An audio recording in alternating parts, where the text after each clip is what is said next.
Peace, peace, greetings to you all. It's your brother Nyhiem, BKA Lord Abba, aka Mr. Just the Facts. BTP is in the building. We got brother Ali on deck. Peace, fam. The rest of the bros about to jump on. Y'all already know what time it is. Class is in session. It's in session. So, first and foremost, make sure y'all hit that like button, family. Hit the like button. Share the video out. Y'all, we're going to clear some things up tonight.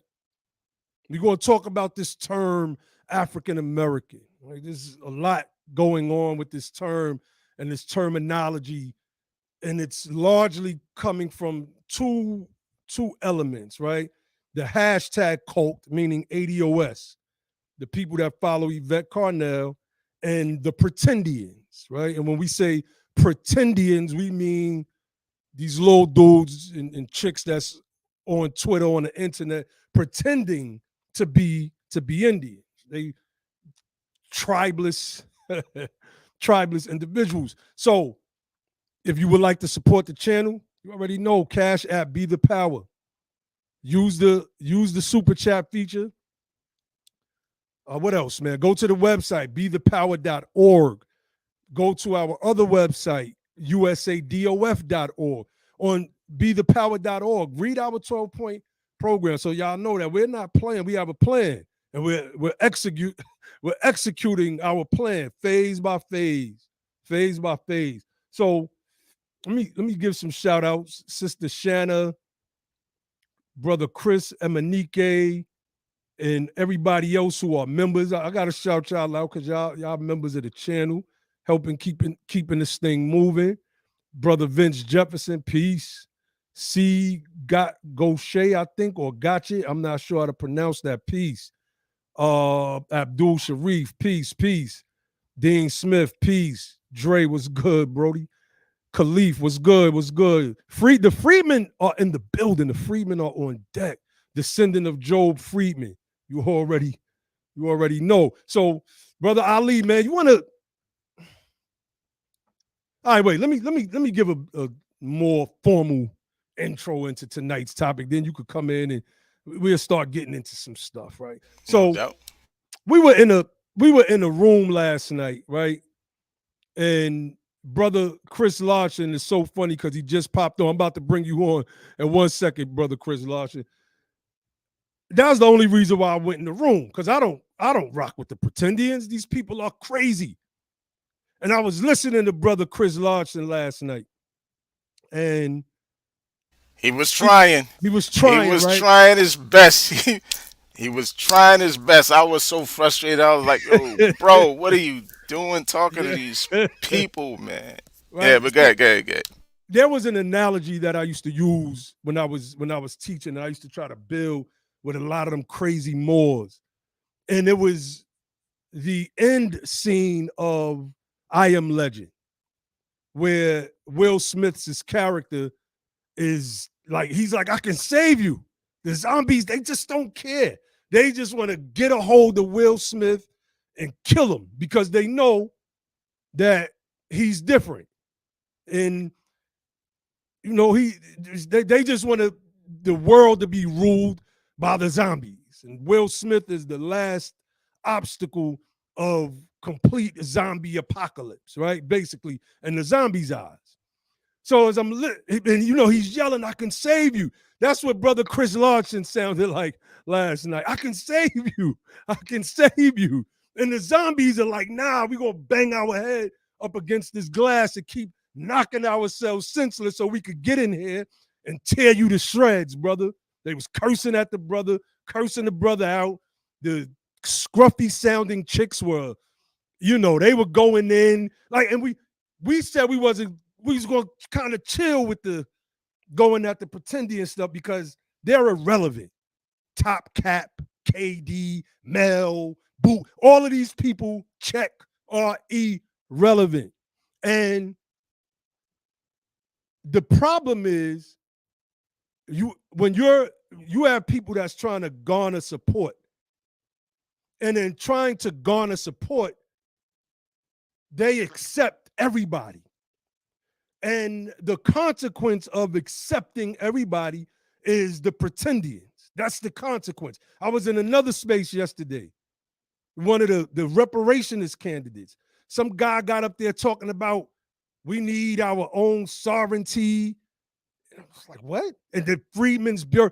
And one of the people that was on the stage, they was like, yeah, the Freedmen's Bureau is gonna push sovereignty. No, no, it's not what the Freedmen's Bureau was set up for. It wasn't no sovereign entity that pushes for eminent domain. You're gonna let these people ruin your legitimacy out of the want to be supported because you don't have a strong enough ground game. And that's a lot of what I'm seeing. And I'm not saying that's the case in California. We see that the California thing is moving already. It's already moving, right? But it is a consequence, because we've seen a lot of those people connected with that.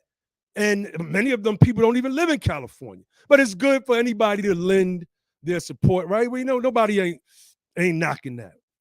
The problem is when you're trying to now wedge your stuff in with something legitimate, like those kooky Moors that came up to uh, the what was it? The task force hearing the Yeah, other the day, task force. Yeah. talking a bunch of. Let me tell y'all, fam. Everybody be like, "Oh, he used to be a Moor. I'm still a Moor." Like, right? Even then, if that was 6, 7 years ago, I would have still been yelling at my TV the same or the screen the same way. What are these clowns doing there talking this crap? Get them out of here. Be like, who are they? Who are they?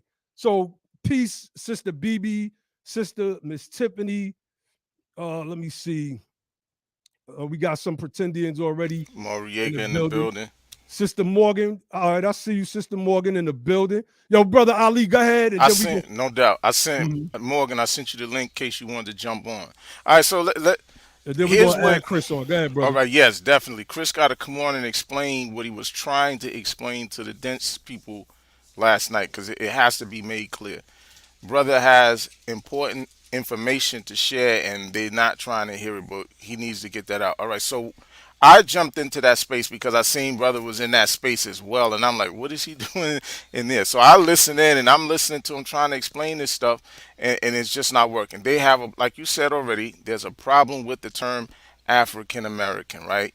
Earlier today, when I got up, they were already going at it. One of them man women chick was going at it with the sister Camilla this morning, Yeah, yep. right? And y'all probably wonder why I'm saying it's a man woman. Well, this person, this person set up a space and invited Logic and Nyhiem to come into the space, and the amount of aggression and manliness that she had with her, like she was ready to kick some man's ass. So I said she's a man woman, right? So, but anyway, that's the way I describe her, and that's the way she talks, like a man woman. She's very manly, right? But in any case, she was going at the sister Camilla this morning, talking about nobody used African American as an identity. In the past, the identity was always Negro or black or colored or whatever the case is. So the sister Camilla was showing her some documentation. She showed her the sermon from Lord Cornwallis that was written by an African American. It's signed an African American. This is back in 1780 something, right? She showed that. She also showed um, proof of Booker T. Washington's organization, the Afro American, whatever his organization was. She showed proof of black owned newspapers. This one in particular was Afro American, whatever the case, right? And so she says this. Now I'm gonna share this with you because she didn't buy it, right? She wasn't really feeling the Afro American piece, and this is what she had to say. So I'm just gonna screen share this with y'all so you can see what it is that she actually had to say. Hold on, it's not coming up. Why is it not coming up? I really want y'all to see this. This is important. Where is it at? Hey, brother Chris, we're gonna bring you on in a few minutes. I see you in the background.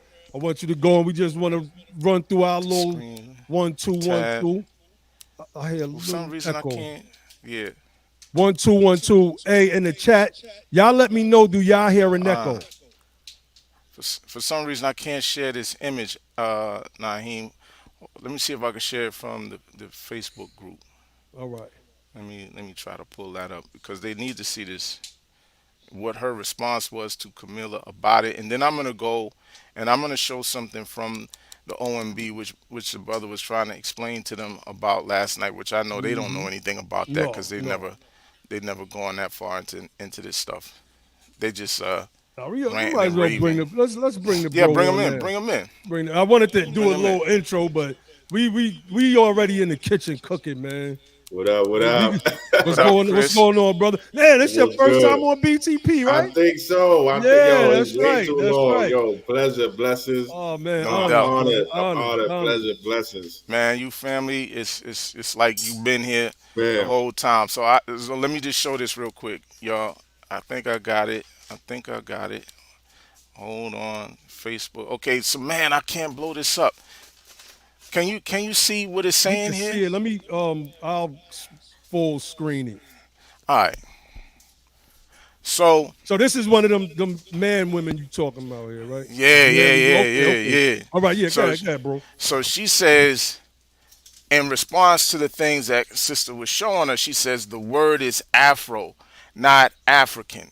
So me and my, trying to be political self, tried to go on there and provide even more support for what Afro means, right? Because obviously she's not making the connection between African and Afro. So this, let me just show you what I showed her, um, and then we can go into what she did after that. Can y'all see this? Oh yeah. All right. So this is the online etymology dictionary, right? It's comprised of several primary and secondary sources. 72, brother, I Okay, believe. no If my doubt. memory serves me correct. I used to know the number off the top, Yeah, but because so but how would you know that number off top like that, Ali? we've been using this for For years. years, right? For Okay, go years, ahead, for brother. years. So look, so Afro, this is what it says. Afro is a word forming element meaning African. Very simple. Meaning African is from the Latin afro or stem of affer, afri, African, right? Then it tells you to see Africa or directly from African, Afro. That's what the word is, right? That's what it is. Stop sharing that. I'm going to share one more thing, right? And this was what Brother Chris was trying to explain to them last night, which I know they don't know anything about, right? We keep putting this stuff out so people can soak the information up, but they don't really pay attention. So look, let's go to the OMB, right? United States Census Bureau, coming from the Office of Management and Budget. This is what it says about the topic of race. Y'all see it? About the topic of race, the United States Census Bureau must adhere to the 1997 Office of Management and Budget standards on race and ethnicity, which guide the Census Bureau in classifying written responses to the race question. Now, look what they say about black and African American. It says black or African American. They're showing you that these two things are synonymous in the eyes of the Office of Management and Budget in the United States Census Bureau. Chris Black or kept African American. he kept trying to tell him. He kept trying to tell him that a person having origins in any of the black racial groups of Africa. So all of these black Indians, right? This is just as a little side note for all of the black Indians and all of the so-called Aboriginal Indigenous people that's calling themselves black. This is what this means. It means a person having origins in any of the black racial groups of Africa, black or African American, Wait, wait, same. Go ahead, wait, bro. Ali. They not deny any African ancestry? Of course they do. They deny African ancestry. They deny that the slave trade happened. And if they do admit the slave trade happened, they talk about it was only a small percentage that came here, right? They're saying like, 3%. But the 3% that they're talking about, 3 to 4% they're talking about is of 12 million that came across the Atlantic. 12 to 14 million. So when he came here, they came from two different ways for the most part. If you're not talking about the blacks that came with the Spaniards from Europe, right? You had some that came, and those blacks were of African ancestry too. Let's not get that shit twisted. Simple history will tell you blacks left Africa and went into Europe around 711, and even before that, but around 711, that's the one that people really know about. 711 AD, blacks move into Europe from Africa. These were people of African ancestry that came as quote unquote black conquistadors in the late 1400s, early 1500s with the Spaniards and Portuguese. Then you have the transatlantic slave trade, where there was about 388,000, which is the number that they give from the database, that came on the slave ships directly from Africa. Then you had some that came from Africa to the Caribbean, another 75,000 or so that came to the Americas. So altogether, close to 450,000 that came to North America. Altogether from the Caribbean, from the Caribbean and directly from Africa. So you're talking about close to roughly around 450,000, and those are the ones that were counted. We're not even talking about the people that did not get counted, because I'm sure that there was a whole bunch of people that didn't get counted. That's And right. one of the things, let me just point this out real quick. One of the things that this retarded dude that leads them, Dane Calloway, has been talking about is that the number was reduced from 300 and something thousand to 90,000. What he's talking about is a misconstruing, a misreading of what the transatlantic slave trade database has in their particular website, where it's talking about once the slave trade was outlawed in 1808, 1807, 1808, there were pirates. They were considered pirates who were illegally transporting Africans, and there were slave patrols in the Atlantic Ocean that were intercepting these ships and taking people off of those ships and out of the custody of those particular pirates, those European pirates in the Atlantic Ocean. And what they did was they counted somewhere around 90,000 Africans that they rescued from those illegal slave transportations. That's what he's talking about. But your guy can't read, and y'all don't like to read either, so you believe him. Go ahead, bro. Right. All right. So Oh, we wait, got. wait. Oh, Let's go look ahead. at American Indian. Let's look at what the United States says Yeah, about yeah, American yeah. Indian That's while right. it's up. While it's up. Go ahead. Okay, because they think they're American Indians. American Indian or Alaska Native, a person having origins in any of the original peoples of North and South America, including Central America, and who maintains tribal affiliation or community attachment. Every time you ask these people what tribe they're citizens of, what do they tell you? Oh, they say they like when I was on with what's his name, Big Aboriginal, Aboriginal, Persian, or whatever. What's the nigga name? something.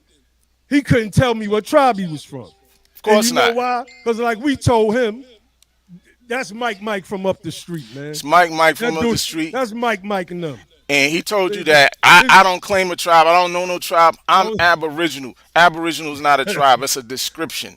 That's It's a Big Dave, description. That's Big Dave, little brother. That's why I ain't want to show his face. That's Mike, my little Mike. These dudes is clowns, man. So, and we Go gotta ahead, do this. man.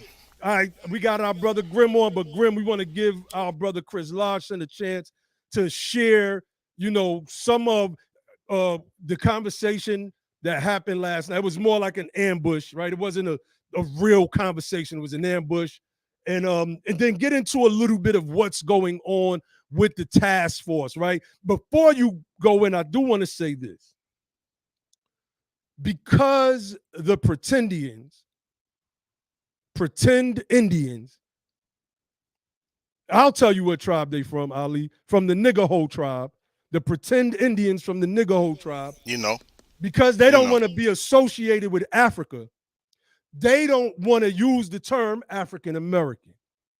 They are using Jesse Jackson isms and this old grand conspiracy, but we're going to deconstruct and destroy that bogus talking point tonight. But this is the purpose of their angst because of the language that was already written. This is language that was already written.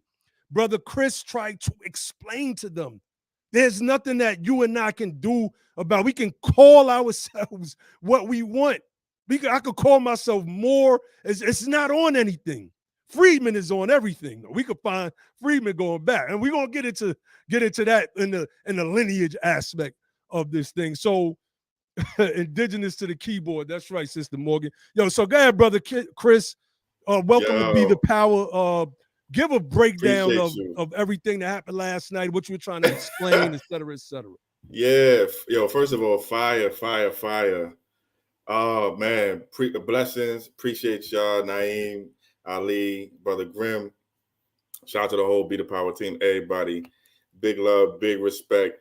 That was actually, Ali, that was everything I was saying yesterday. And I'm glad you actually showed that, because I was actually looking at that same document. I have that same document up right now. Right now. This was what I was saying yesterday. The word Black or African American means the same thing to the U.S. government. Means the same thing. Whether you like Black or African American, don't really matter. And you just said it too. It don't matter what we call ourselves. It matters what the government call us. The government call us Black or African American. Right on. The government call, and that was my first. So I don't do spaces too much. So that was my first time. Being with that room, and there was some folks in there that I felt like had good energy, and there was some different kind of energy in there too. The point is, the fact of the matter is, what we call ourselves don't matter. What matters is what you just showed, Ali, which is that the government has a name for us. It's called Black or African American. Those two things mean the same exact thing. What you just showed was official government receipts, official government documents. That's official. That's official. So until we change that, until that get changed, whatever you say is just talking. And jaw jacking. Right. What you say? It's just talking. It's just. I mean, it may sound good, make you feel good. It's just talking. And to be honest with you, I want to know if you're really trying to do something to change that, because there's ways to change that. Right. There's ways to do it. That's right. Are you doing something to change that? Is the question. And I didn't hear. So I asked, what was the process of going about it changes that? And I heard it was, hit me in my DMs, it's, we can't say it publicly. And I'm like, well, what's the secret? We said it publicly a couple of years ago. We told people how to do it. Right. It's doable. It's changeable. But if you're just talking about what you think is the problem, by the way, so this was, I think, in response to some misunderstanding about what was the conversation at the last Reparations Commission hearing back last week or whatever, because there was some recommended edits to the first draft of the report, which is out right now, by the way. The edits never got passed. The edits never actually happened. It was just a conversation about changing the word from in the report from Black to African American. And this was the conversation. And if you hear the conversation, if you go back and watch the hearing, you hear Chair Camilla Moore talk about why she thought this was a good idea. And in the conversation yesterday, it kind of felt like there was a misunderstanding, like, oh, this is officially changing who we are as a people. This is actually going to change the eligibility. This is actually going to change what we called or what we classified as. And I'm trying to make the case, no, that's not. Those are two separate things. The lineage eligibility is settled. That question was settled in March. That's already done. I heard you trying to tell them that, bro. I heard you. Done. But go then ahead, it was like, I understand that, but then they was like coming right back to it, like they didn't understand it. So I was saying it again, and I keep going back to my first point. The U.S. government calls us Black or African American. Those two things mean the same thing. They mean the same thing. So until you change that, nothing else really matters. Nothing else matters unless you change that. And what are you doing to change that? That's right. And the answer was nothing. It was a lot of, I want to change it. But then when I asked about the process, this is what it was. I ain't calling myself no motherfucking African American. I was just like, yo, I was just put. I don't know why all that stuff was funny to me last. I And was just putting mad laughing emojis. that was the girls doing it. No, I couldn't tell the difference. Yo, I couldn't tell the difference. They was crazy. going, and I ain't calling myself no motherfucking African American. And I'm about to say, it don't matter. You could call yourself a Martian. You could call yourself whatever you right. want. But Word. the government, see, this is about power. And like I was thinking to myself a little bit about this too. Like, I know it gets real when you actually have to do something to the power. And it actually gets real then. Like you really can't BS, because like when you're trying to make some change and you're trying to be the power, you really got to go up to the power. Mm-hmm. That's not easy. That's right. If you scared, then you might do something else. That's right. And you might just talk about it. Mm-hmm. And look, having conversations is good. I said it yesterday. I'm saying it again. I'm actually glad that we actually are having these conversations about who we are as a people. I feel like that's where we need to be. Dr. Javon Scott Lewis at the Reparations Commission hearing last week said it very well. By the way, on this question of African American, he said it as a Jamaican brother. I don't identify myself as an African American. I identify myself as a Jamaican American because I believe African American is for y'all. So he made his point, but he also said that our community gotta go through this conversation and define ourselves and create who we are for ourselves. And we haven't been able to do that. And we've been told who we are. And the government right now is telling us who we are, Black or African American. And those two things mean the same exact thing. And they kept saying, we got to change it. We can't do that. And you kept asking them, how do we do that? You kept and what the sisters, the scruffy sounding sisters would do, they knew that the brothers that was making those claims didn't have any answers to the questions. So they would jump in and they would try to divert. Oh, he answered that already. He answered that. Then it went from a non-answer to, well, he already said that that's a strategy that they're working offline. Come on, man. Yeah, I wasn't feeling that because first of all, it ain't no secret. I mean, let's do political education. We all got a problem with how this classification is. Okay, let's actually do something about it. Let's talk to the people. Look, we had 100+ people in there. Let's talk to the people about how we actually do change, how we actually make power moves, how we actually do something, how we actually change something that we don't like. But it was like, hit me later. And I'll tell you, or I already said it, but I wasn't. I mean, look, y'all know how to change it. It ain't no secret. Groups have done this in the past, and it takes some work, and it takes organizing, it takes power building, it takes agenda setting, and it takes actually confronting the powers, And there's people you got to talk to. You got to talk to the chief statistician. You got to talk to the head of the OMB, who I think her name is Yolanda Jones or something like that. This is something that the president can actually direct the office to do. You actually don't need, I think, legislation to do this. You actually need the president to direct the office to do it. And what they have to do, and I'm glad you brought this up, Ali, you pointed to the OMB page or the census page that talks about the OMB rules about race and ethnicity. It says something in there. It says 1997 executive directive, something like that. That's a directive number 15 from 1997 for the Office of Management and Budget, and it says this is how we classify races. That actually has been updated maybe once or twice, I think, since 1997. I think the last time it was updated was in 2016. And so the president can say, I want you to update this, but it's going to take the president, it's going to take the head of the OMB, it's going to take the head of the Office of Information. I think that's what it's called. It's going to take you having some organized power. It's going to take you having, this ain't, It ain't something that can be done from a Twitter space, is basically what you're saying. Okay, cool. All right. And and here's my thing. Just real quick, Nyhiem. All right, go ahead. Here's my thing. These people are talking all of this stuff about changing the name and changing this. And I heard what Brother Chris said, but my question is, I have a question and an accusation. My thing is, why do you want to change it? And what do you want to change it to?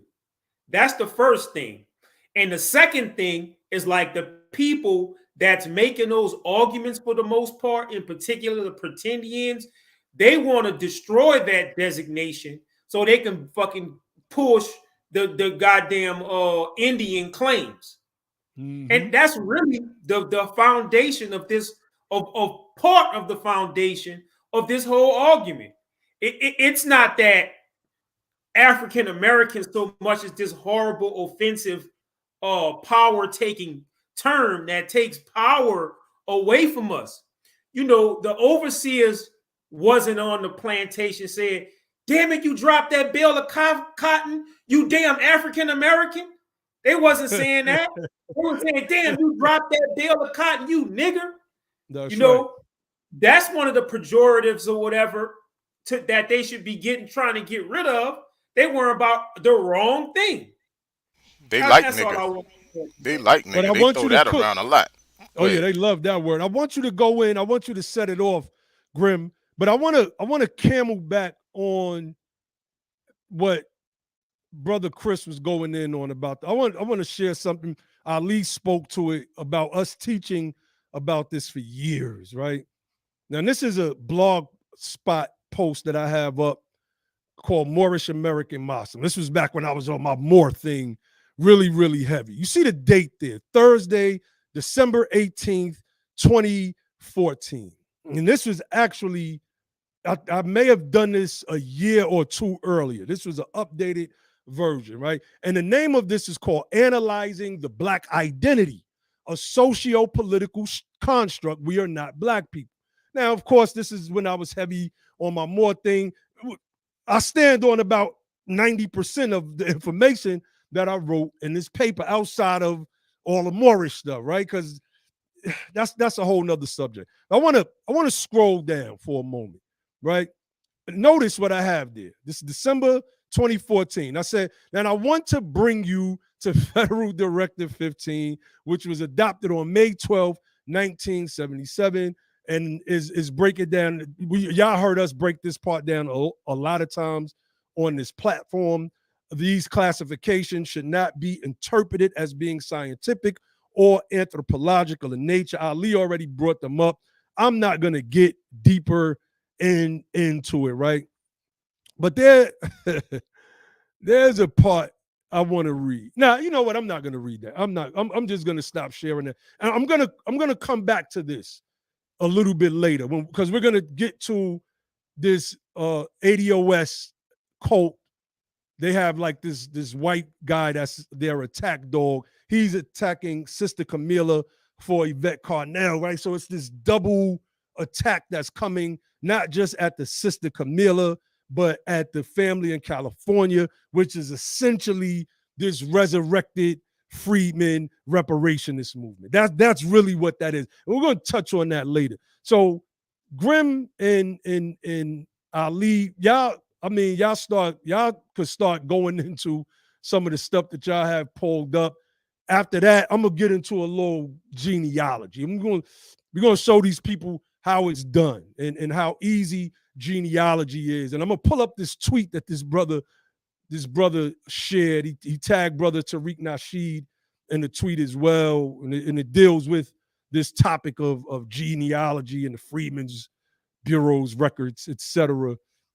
So y'all go in, cook. We gonna just chill, brother Chris. If you have anything that you want to say while the bros is going in, just jump in. And y'all go in, bros. Hey, brother Nyhiem, is it possible for you to put up one of the tweets? I mean the one of the pictures from the box that I put out. I put an excerpt in there from to speak in thundertones out, and I just wanted to begin to go into the actual origin of this term African American. So Because all right, I have it up, but it's okay, good. It's not necessarily clear, but I could still pull it up, right? So yeah, shall we? I'll read it if anybody wanted. I could always send them the references. Which page are you starting from? 54? Let me see real quick. One of the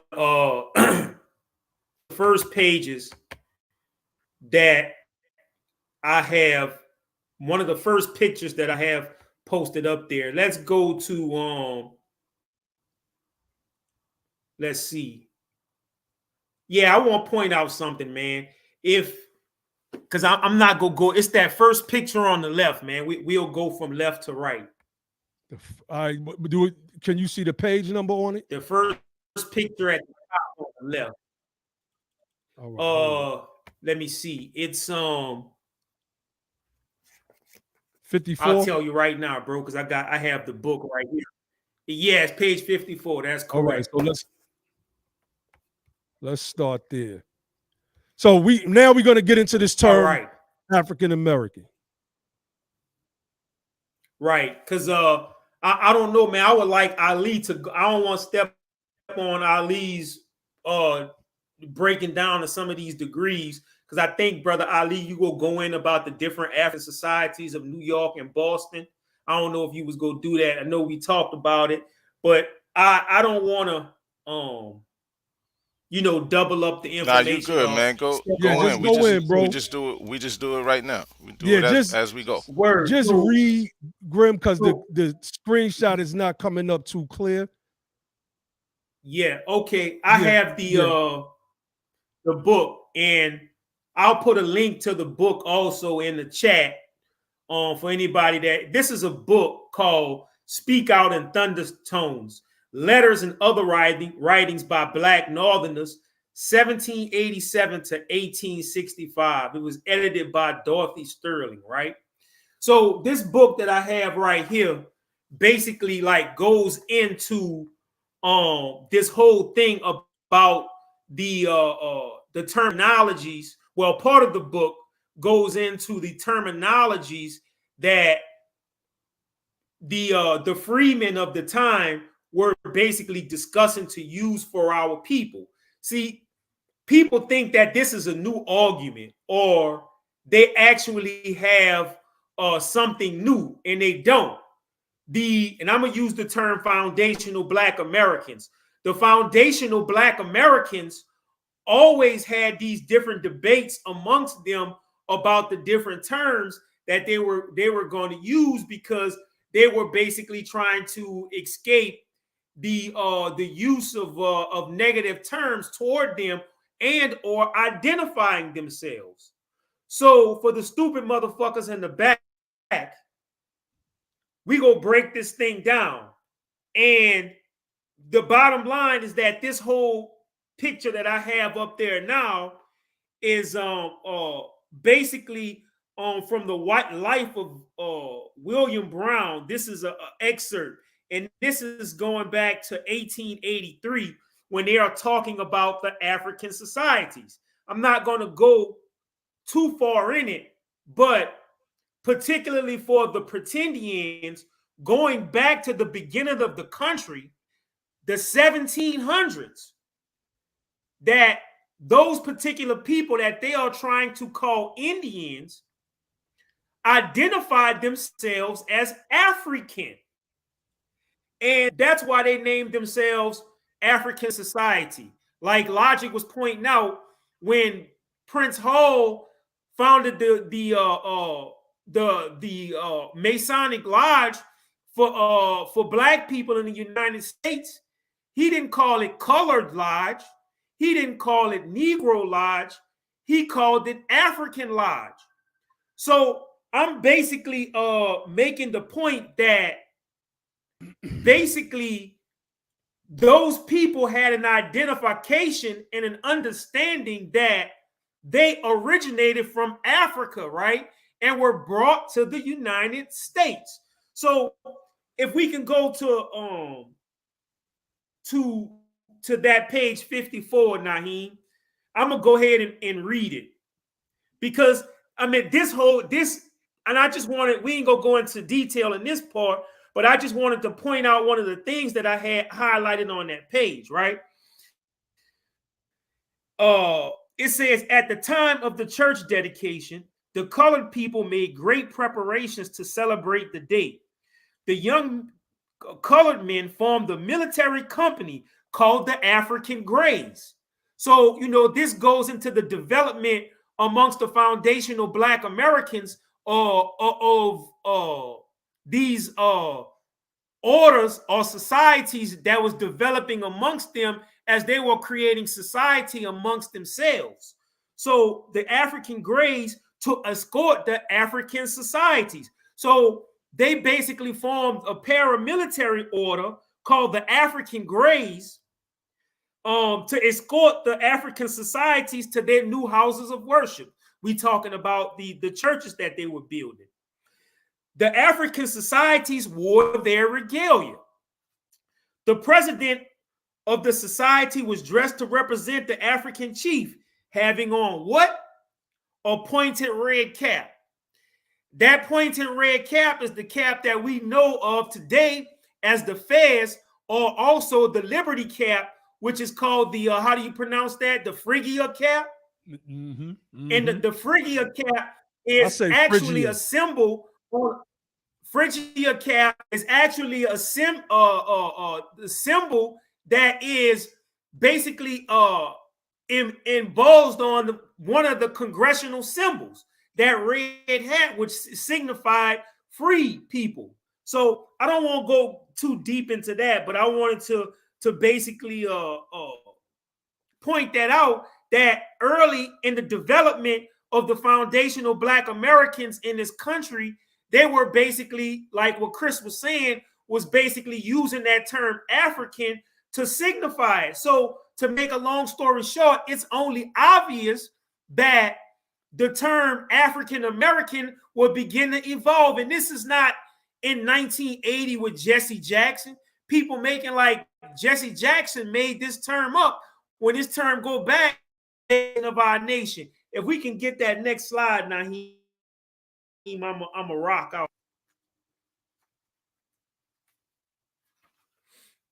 All right, I had to take it off the screen because people were saying that they couldn't see it. It was too small.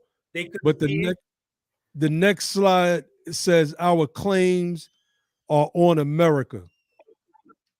Henry Highland Garnet. You have that page queued up? Now, do I have it queued up? I have it in the, I put it in the box. All right, but so I have it here written. But I'm gonna just go with it, bro, because I wanted to go into something in there too. Like when we talk about the use of this term African American, you know, we have to go back to David Walker's appeal, because I mean, and you pointed this out too in your lectures on this thing, that basically David Walker gave us, you know, David Walker gave us the understanding of why he was undesirable, of using the word Negro for our race, because a lot of these people, these foundational Black Americans, were knowledgeable about the negative power and the use of that terminology. I'm gonna read something that David Walker said in his David Walker's appeal. He said that the word Niger or nigger, right, which is the word Negro, all the same word, it was used by the old Romans. See, we going back in time, to designate inanimate objects which were black, such as soot, pot, wood, house, etc. Also animals which they considered inferior to human species, as a black horse, cow, hog, etc. And the white Americans in that time have applied this term to the Africans by way of reproach for our color, to aggravate and heighten our miseries. So I just wanted to point, like, David Walker's idea, and that kind of went into a lot of Nyhiem's research, like he showed the paper from 2014. And that's in that paper. Right. To use the word Negroes, and people like Noble Drew Ali, who didn't reveal his sources, basically got this. This wasn't new for Noble Drew Ali. A lot of our people understood the implications of the use of the word Negro. You follow what I'm saying? So he put that in his teachings. But, you know, that's a topic for another day. But like, if you went to that, if you wanted to or could, if you went to that thing, to the page where I think he was saying that this is our claim. I see. I have one that says our claims are on America. Right, I have our claims are on America. I'm gonna try to share it, but so, coming from the YouTube, it looks. I mean, not the YouTube, from Facebook, it looks a little small for whatever reason. They're not able to make it out in the right. So basically, I'm showing this just to show for not only just the Pretendians, but you know, our Pan-African brothers, that a lot of the concepts that we are talking about as far as our Americanism and our place in America as American citizens, you know, this didn't start with foundational Black Americans or the United Sons and Daughters of Freedmen or the hashtag group and stuff like that. People understood that, yo, we basically were germane to this soil. So with that, on page 57, when they started talk of Speak Out in Thundertones, this book, I'm gonna put a link in there for the people who want to check out the book, right? The Henry Highland Garnett had made the statement how unprofitable it is for us to spend our golden moments in long and solemn debate upon the question whether we shall be called Africans, colored Americans, or Africo-Americans. This is a long time ago, y'all, that this word was in all Blacks. The question should be, my friends, shall we arise and act like men and cast off this terrible yoke, which is the yoke of slavery? So it goes on to say our claims are on America. The United States was 50 years old. So we getting into people talking about foundational Black Americans. We getting into that foundational Black American science right now. The United States was only 50 years old, going on 60. The Black population, except a handful of old people, was American born.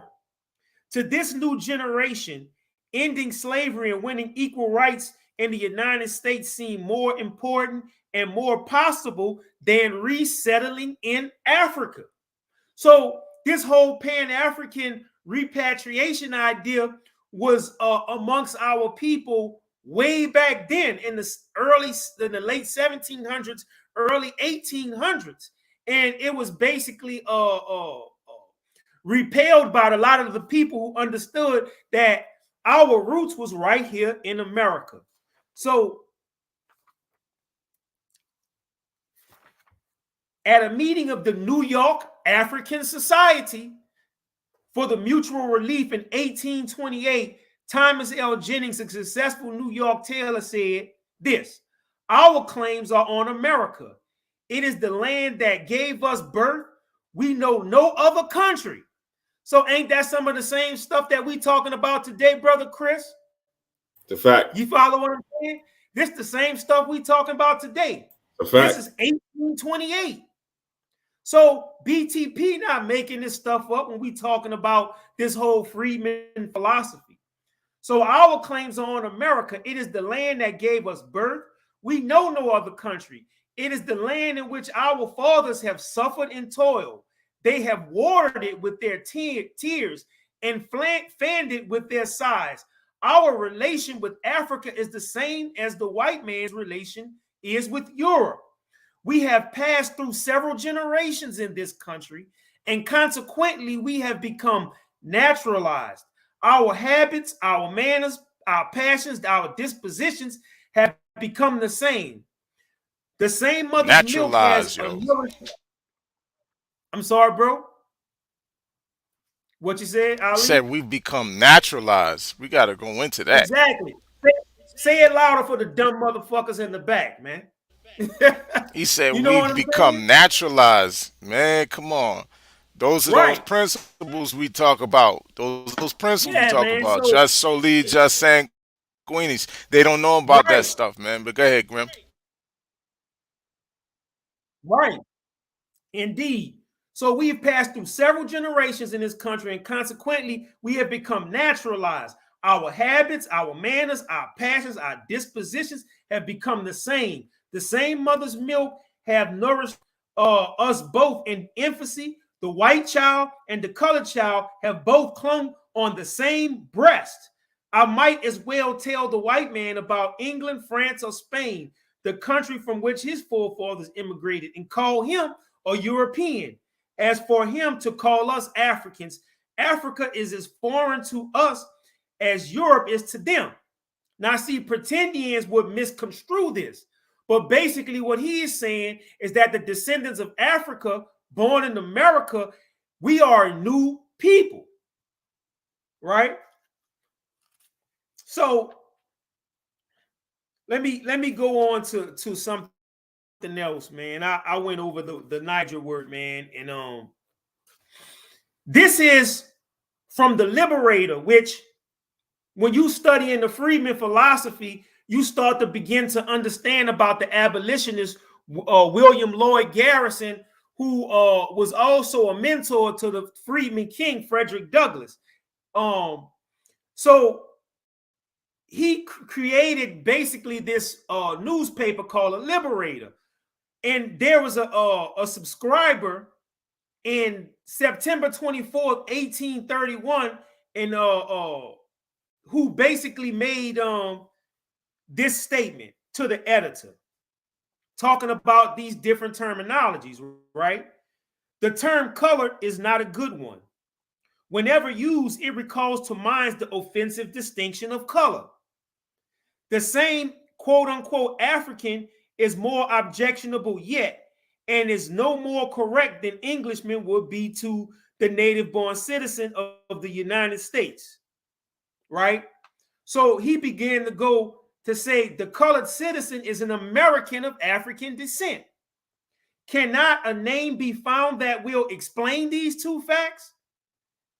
I suggest one, and I beg your readers to reflect on it before you reject it as unsuitable. It is African American, or written in one word, Africa American. It Say it again, asserts Grim.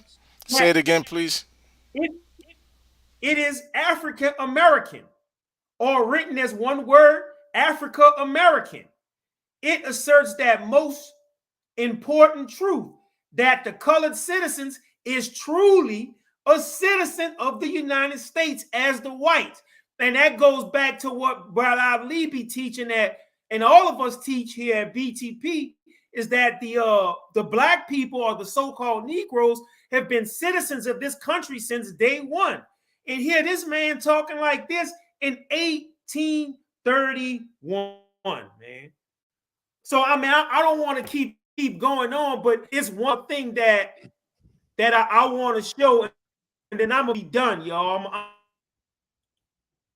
I'm gonna be done. I promise. So Shout out to brother Tariq Nasheed, because somebody said something very interesting on it's a brother named Rilla. He said something very interesting on Twitter. He was like, it seemed like people want there to be beef between FBA and the Freedmen, and I was like, nah, it's no beef, man. Like, when I you want to. really understand this thing for what it is, you know that there's no beef. There's no room for that. But go in, fam.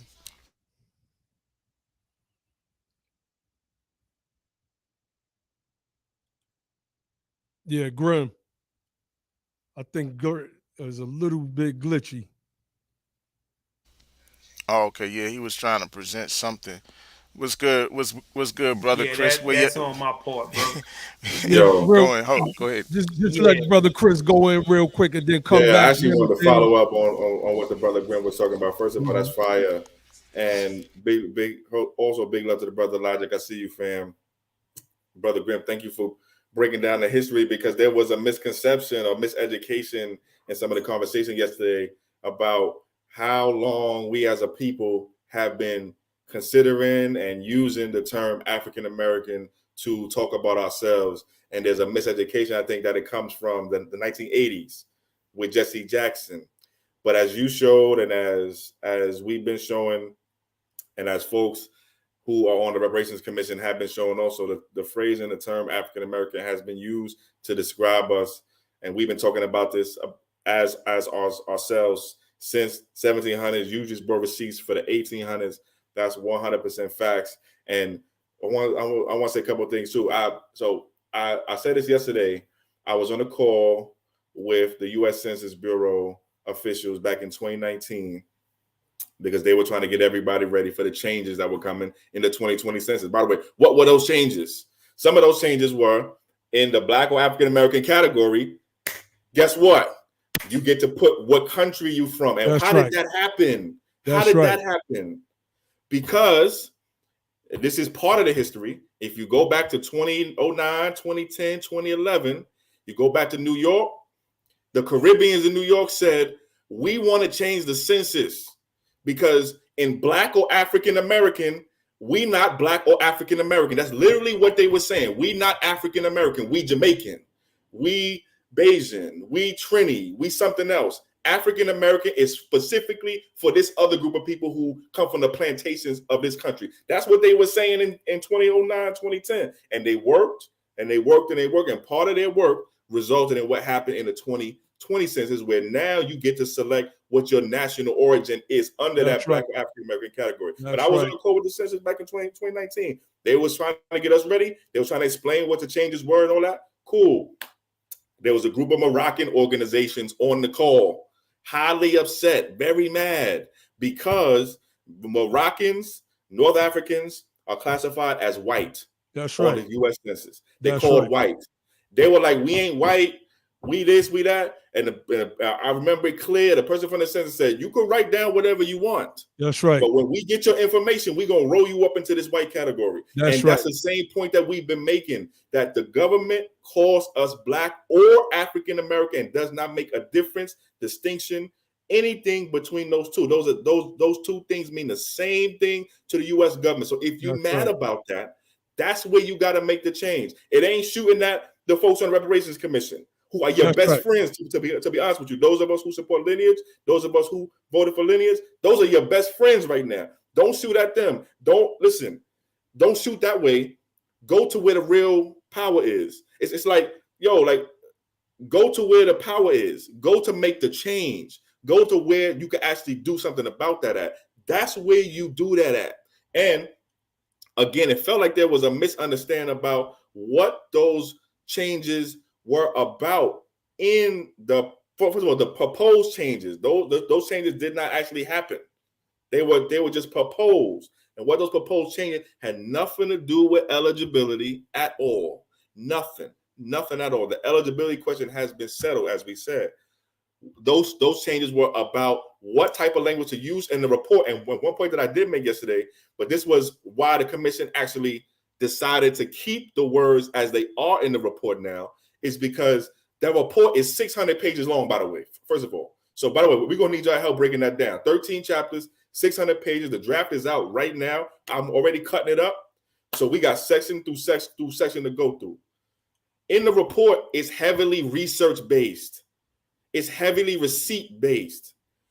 We know that our information is not disaggregated by race. So all of our research says Black or African American. So to make sure that the report makes sense, it makes sense to keep the terms the same. If you started reading that report and started seeing something other than Black or African American, at least right now, none of the research would make sense at all. None of it, because all of our research is based on this undisaggregated, all grouped together Black or African American thing. And I don't like that. We are working to change that. But right now, that's what it is. Indeed, indeed. So, man, you know, facts on facts on facts on facts. This is why we wanted to do this, family. I was listening to that room last night, and you know, I've been stopped getting mad at those people because they are really, truly irrelevant. They're irrelevant, but there's important work going on.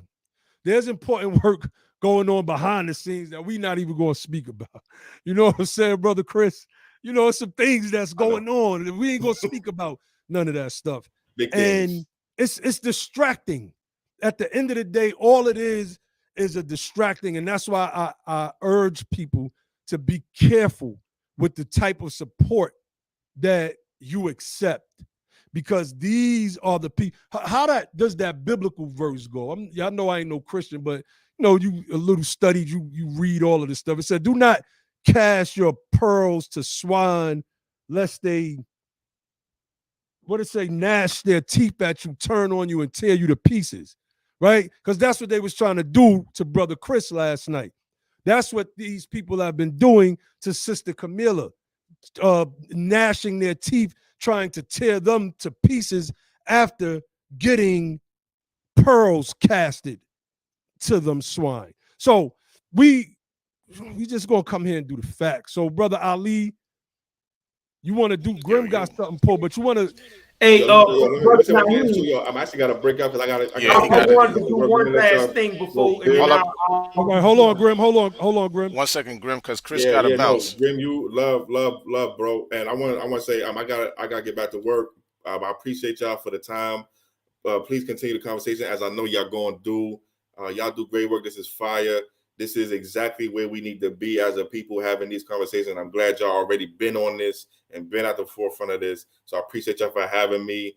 I got some work to do. Appreciate y'all though for having me here, and love to everybody in the chat too. By the way, if you in the chat right now, love. Yo, listen, I'm from the East Coast. I'm from Brooklyn, so this is lunchroom high school conversations we used to have. Lunchroom high school. So for example, to be in a space where everybody else got a different idea than you, that's comfortable for me. That's comfortable. I felt comfortable in there, and I hope it showed. I felt comfortable in there, and to be honest with you, I felt people was feeling what I was saying, you know. But the conversation and the space was definitely welcome. So appreciate it, and appreciate y'all once again. Let me let y'all go, and yeah, peace. Honors, brother. Peace. Thank you for coming through. Thanks, man. All right, brother Grim, I'm gonna pull you up, and then Logic, jump in after this, and then Ali, if you want to go in, and then after that, I'm gonna do a little genealogy for the people, my personal genealogy, because people scared to. I ain't showing you my genealogy in public. Every Pretendian tells me the same thing. Dude on Sinetta, I wouldn't dare. Oh, you're making these claims. You should be able to, if you're gonna make these claims, then you should be able to stand on it. I don't see freedmen in my paperwork. What paperwork are you a Jewish silliness? Right? Are you a Jew from Nazi Germany? What paperwork are you talking about? These people crazy. Yeah, go ahead, Graham. Yeah, I'm gonna apologize. I wasn't trying to talk over the brother. I think I was having a lag. Yeah, you got a low lag, bro. Okay. Can y'all hear me now? Indeed. All right, bro. And this the last thing, man, I'm gonna present, man. And I don't know if that can be blown up a little bit. I'm not gonna read this whole article. I just want to point to that particular picture of that book.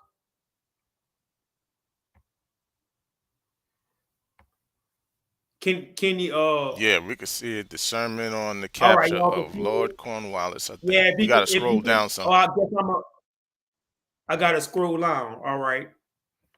So basically, this is a book that was written under the pseudonym of by an African American.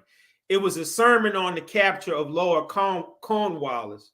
So this is basically going back to the American Revolution. I want everybody to see the date on this pamphlet because this is a picture of the actual pamphlet. It was printed in the month of April of 1782. Now, during this time, they still had Indians roaming the plains. They had Indians in the Midwest, Indians on the West Coast, and here is 1782, a brother writing under the term an African American about the capture of Lord Cornwallis, using the term African American, and that's the last thing, man. I gotta say, bro. And I'm And what year is that again? I was distracted. What year is that? 1782. So It's facts. 1782. Let's do this. 1782. Because these people, That's before the United States Constitution was adopted. these people said that this we term, talk about foundational Black Americans, man. The high degrees, man. Come on. because they said that this term was new and nobody was calling themselves by this term. But as Grimm has read from the historical records, it's a name that we called ourselves. Brother Ali, I know you want to go in. Brother Logic, jump in. Well, I want the. I want to go in. I got a couple of things. Well, there's something in particular that I want to show, and this is something that I brought up on other programs, and we've even referenced this stuff myself and Dr. Darity in the piece that we did together. I'm going to show the people something. It's something called it's dealing with the. So wait a minute. You're writing scholastic papers with actual scholars, correct? Correct. Okay. No, I just wanted to, just throw that out there a little bit. Because Sister Morgan said we need to do that. You know what I'm saying? Talk our talk. Talk out. Word. So look, registers. Can y'all see this? Uh-huh. All right, this is called, this is the Mystic Seaport Museum Collections and Research Menu Registers of Seamen's Protection Certificates. Now, the thing about this that's so interesting, right, and why this is important and why we reference this is because these particular Seamen's Protection Certificates were issued to members of the United States under an act of Congress, right? These things were authorized by an act of Congress, right? These are not just things that were being issued. But why are these important? These seaman protection certificates were important because the bearer of the certificate was known to be a citizen of the United States and acknowledged as such because these certificates said that they were citizens of the United States of America, and these things were being issued to quote unquote Negroes and people that they called Africans as early as the 1790s, right? And this particular page that I have pulled up has images of people that they called Negroes, right? Because they try to say Negroes were really a term for these Indians. That's what one of these guys says. Negroes is really a term for Indians. But see here, Negro is they call them Negro complexion. Negro complexion, right? And then here are the dates that these certificates were issued for people that came from Africa, right? This is just one page. One guy's name was Hyde Yorick. He's 18. Another guy was Sylvester Olvers or something like that, 46. Hector Lamb, 21. William Jason, 20. Thomas Champlin, 18. Joseph Brown, 24. Said they all came from the state called Africa, right? Then check this out. The certificate numbers, the dates that they were issued: 1805, 1803, 1796, 1797, 1799, 1810, all had Negro complexion, right? And they listed them all as about 5'5", 5'6", 5'3", etc. Now the thing about it is, if you ever get a hold, and I shared through Twitter an image of a Seaman's Protection Certificate that was issued to a black man in the state of Texas in the year 1856. This is like 1 year before the Dred Scott case. In the state of Texas, which was one of the Confederate states, this black man was issued a Seaman's Protection Certificate under the authority of the legislation enacted by the United States Congress, and that protection certificate said that this man was a citizen of the United States of America. Right? And this is important because this goes back to the whole foundational Black American piece, because these people were being issued these certificates as early as the 1790s, as you see right here. These particular brothers that came from Africa were issued these documents in the late 1790s, early 1800s. So again, they're talking about, this is for the people who claim that nobody came from Africa. This is garbage because you got it right here. So, man, say it louder for the stupid motherfuckers in the back, man. Talk that. All y'all already know what we do over here. All we do is facts. People are asking for some links in the chat. If y'all can put, just put some links and some references so people could. Y'all know how we do over here. We drop resources so that our people are going there. Shout out to Miss Battle. She said these brothers are thorough. This is why I rock with BTP. Just do the facts over here, man. We ain't gotta curse you out and do nothing. Anybody could jump on. We'll drop a link in the chat because there's a lot of people. They still on Twitter talking. They are still on Twitter talking. Like Lafayette Ward said, facts over feelings, right? Our brother BTP Prime, aka Michael Jordan, citizens of the United States. Another mic drop. This is proof of our citizenship prior to the 14th Amendment. Right? So, I mean, it is what it is, man. It is what it is. This is what we do. We got a bunch more stuff that we can pull up and probably will before the night is over, because this is just what we do. And we can feel good about ourselves in doing so, right? Brother Logic, you wanted to share anything before I get into this genealogy stuff?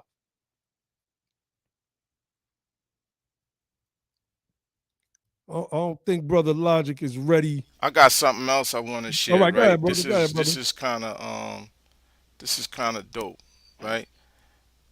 There was an organization called the New York African Society for Mutual Relief. They actually had a constitution. I was trying to find an image of the Constitution. This thing took effect in like 1808. No, wait a minute. The Constitution of New York State, the Constitution of the New York African Society for Mutual Relief passed June 6, 1803 by the New York African Society for Mutual Relief. And so I have the link, but they're not showing me the actual image of the Constitution. That's what I wanted the people to see. If I find it before we end the stream, I'll put the link in the chat for the people. But this is, you talking about 1803, man. 1803.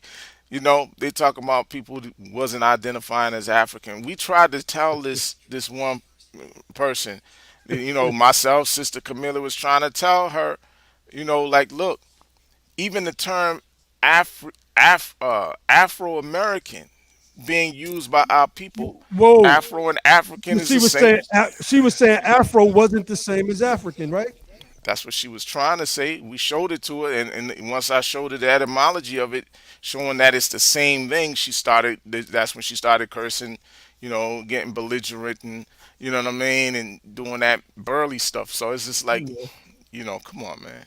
You can't even have civil conversations with people that ask questions and they really don't want the answers to it. That's when you right. give them the answers, then they want to curse you out. So that's right. Anyway, I don't know if Brother Logic is on, but you could go in, brother, if you're ready. All right. So if not, Brother Josh is here. Brother Josh, you got anything? Logic is here. Logic is here. I'm gonna hop back. I'm gonna hop back in a second. I'm trying to see something real quick. All right. No doubt. Go ahead, Brother Josh. Yeah, I just want to say something, man. Most people have been concerning themselves and even basing complaints off of what are we calling ourselves, right? What is the term that we are using to refer to ourselves among each other, right?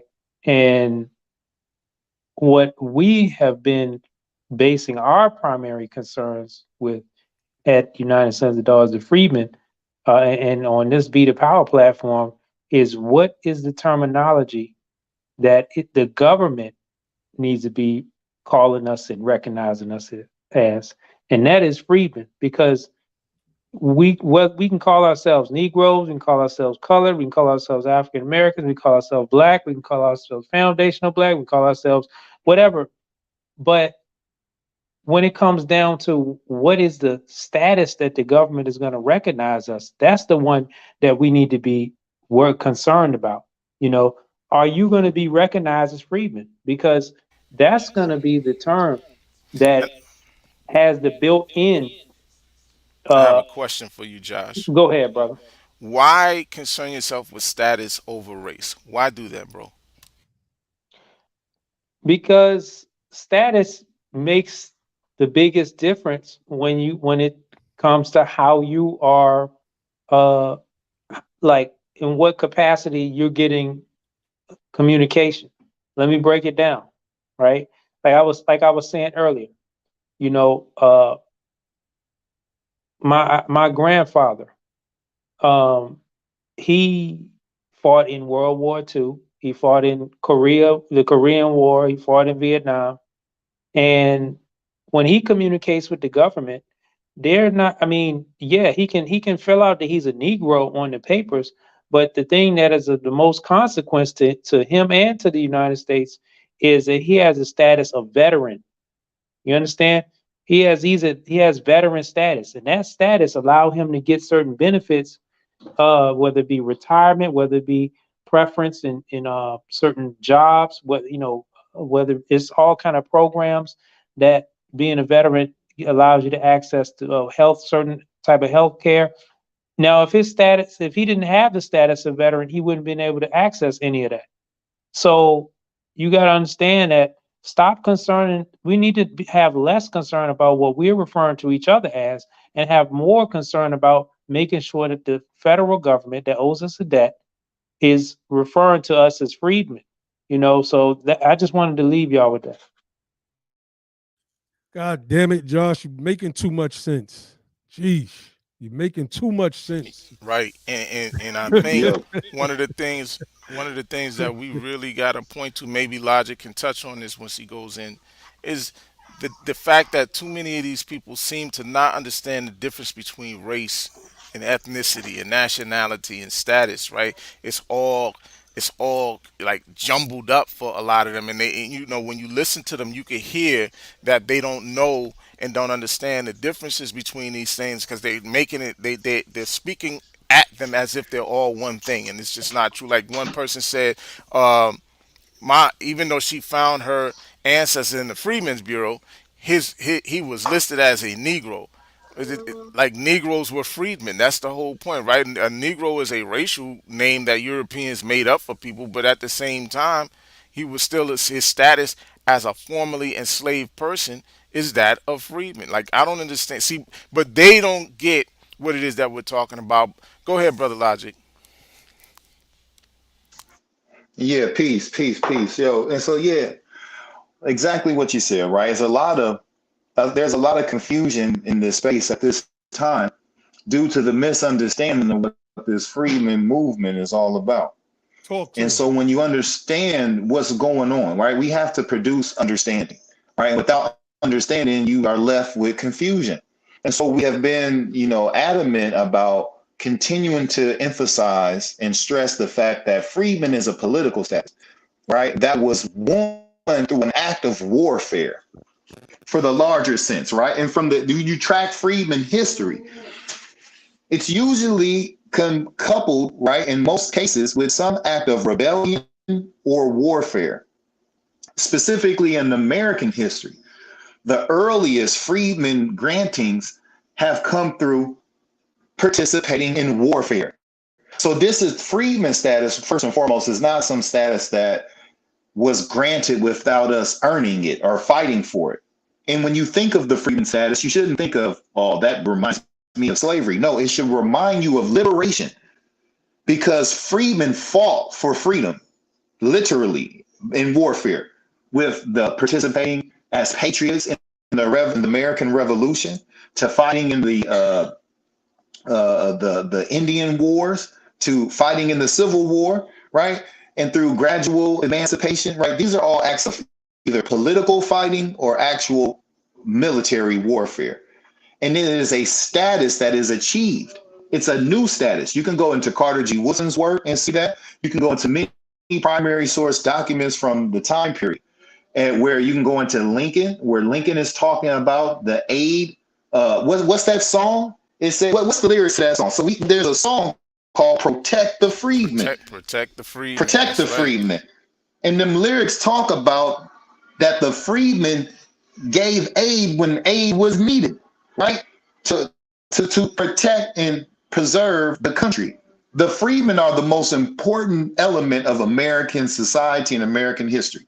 We have to understand in this reparations conversation, we are tracking down that repair to where the repair first happened. The repair first happened during the Reconstruction process. That's when repair was supposed to be made, and America was making good on its word. We had the radical Republicans in Congress. We had freedmen representatives like Hiram Revels, Joseph Rainey, and many others, right? We had the great freedman king, Frederick Douglass, who was working prior to the Civil War. Brother Grimm talked about one of his confidants, right, in William Lloyd Garrison, right?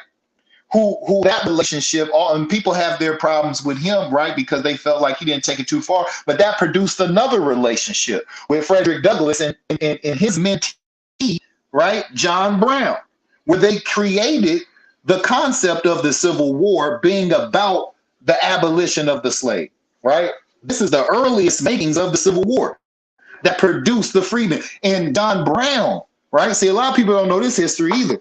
John Brown went plantation to plantation and was liberating slaves. And you can read in the historical documents, the slaves, the freed slaves that John Brown liberated were called the freedmen that rode with John Brown, right? And so the freedman history is so important. And that's status of being a freedman is so important because the government admits that they owe a debt. When we talk about that debt being owed, the government is telling that. The government says that there's a debt that's owed to the freedmen.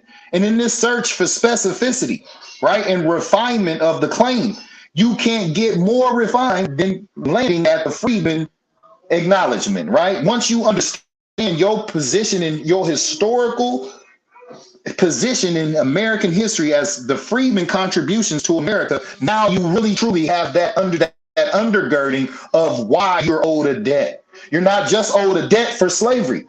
You're owed a debt for producing America and not being compensated through the American Revolutionary War, right? You're owed a debt for producing America and being locked out of citizenship by corrupt criminal enterprises and state government in the South. You're owed a debt for fighting in wars that you didn't get pensions in. You're owed a debt for fighting in the Civil War that ended up with President Lincoln saying it could not have been won if it were not for the freedmen. We saved the Union and was able to bring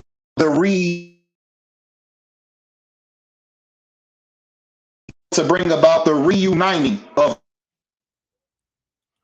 You going in and out, Brother Logic.